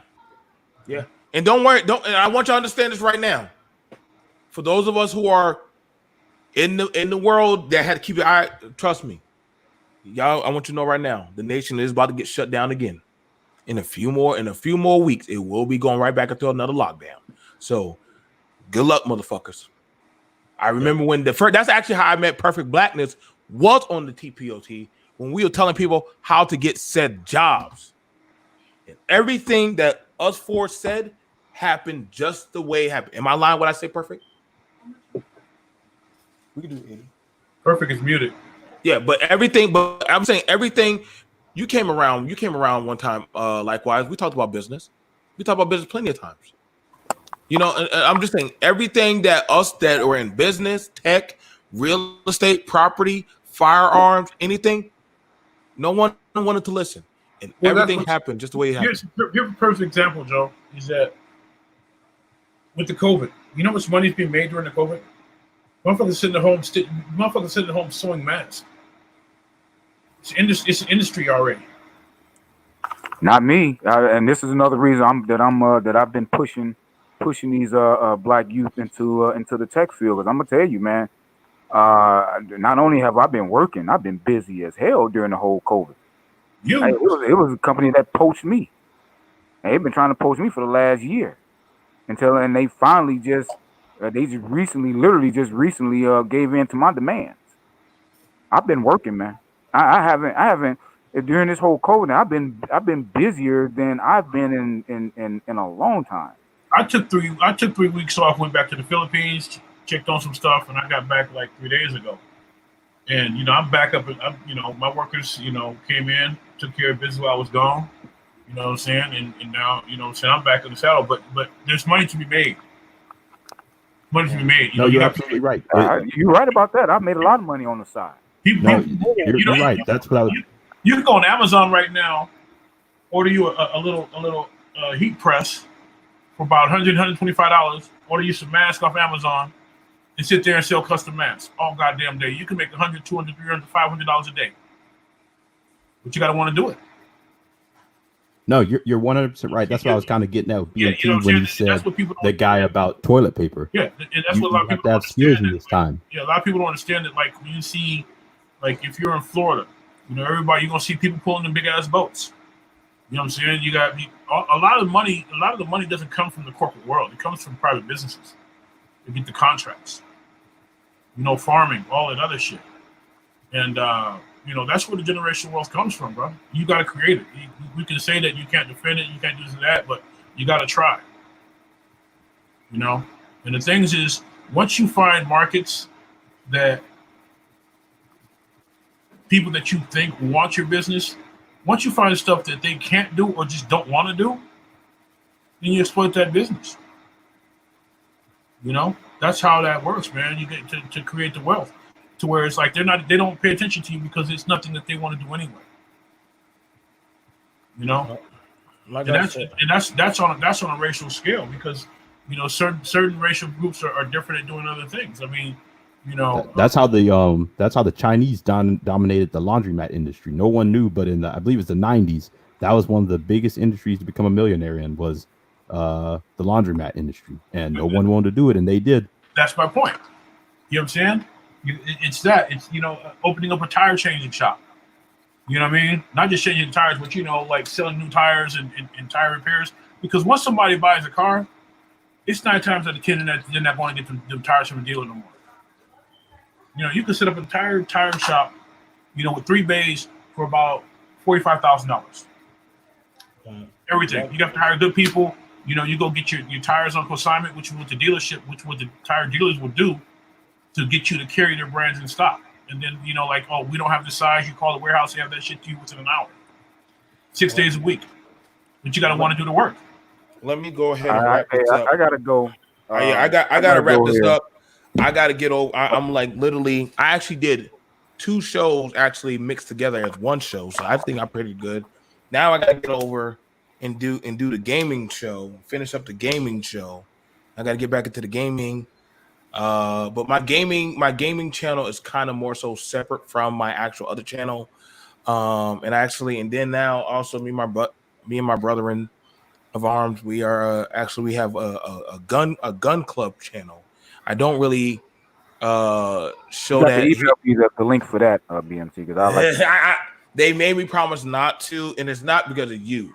It's just the fact that we tried bringing some of our stuff over. Like, the more people that came over from the black space over into the channels that we were trying to keep clean and separate, they just fucked it up. And I was like, why did y'all do that? Like, literally, like they what do you mean by fucked it up? Like, it was like racial tension or something? Well, it wasn't so much racial tension. They just started bringing their ratchet narratives and their neck and like some people, like, if I want to talk about firearms, I'm only talking about firearms. I'm not even bringing up race or anything about into it. And you're going to see different people in different backgrounds and groups come in here. They don't give a shit if I'm black. All they want to hear about is the specs on that firearm. You understand what I'm saying? Right. But when people start bringing in said emotion and politics and policies into this stuff, people start to say, I'm out. I don't want to hear that. You know what I'm saying? Like, when I talk about gaming, whenever y'all see my gaming, like when I play, I got to finish up Last of Us 2 for y'all. I know a lot of y'all guys enjoy me when I be playing that and stuff like that. I try to keep away from what I do here on this. Right. I just try to game for y'all and have a good time. And I try not to mix. I try to keep my differences aside. Also, I encourage y'all, if y'all really want to have a little bit more fun and uncut version, again, join the Patreon, y'all guys. Like, literally, again, I know y'all just enjoyed it. Now that StreamYard can go up to 10, that was fun, wasn't it? When we actually hit up to 10. And everybody, yeah, and I know. I didn't even know StreamYard could do that. Like, it can now. That, or like what? Yeah, they just added that. And I'm very proud that we've been growing successfully. Again, you guys, it's only $5 to join the Patreon. Support that. I can pull out the said content that you guys deserve to have a good time and get the cut up. And y'all know me. I'm about bringing on some professionals. Now I can have more professionals on the channel, and we can literally rip up here, and y'all guys, as well as the viewers, get to come up and sit down with the professionals and have whole logical talk and debates. Literally, this is for y'all. Y'all support it. Y'all sponsor me. Y'all pay me. And I do what I do for y'all. Please keep it up. And I'll keep on keeping up the energy and tension for y'all guys. I'm BMT, along with Red Pill Finance, signing off. Red Pill, keep making your money, fam. You know what I'm saying? Yeah, man, I encourage you, man, for sure, man. I encourage you, if you can, get a 12-gauge shotgun. You can find them at Walmart or at a store. A shotgun's pretty easy. It's not hard to get. And literally, the thing is, I was actually trying to get like an AR pistol, man, but I was trying to get one in the range of like maybe like $400 to $500, but there's none out right now. You know, I mean, I know. Email me. You got my email me. Email me, and I'll see what I can do to help you out with that. You can always email me at blackbrother123@gmail.com, and I'll see what I can do, what moves we can make for that. All right, man. Appreciate that, man. You have a good one, bro. Y'all guys take care. Peace. Y'all have a good day.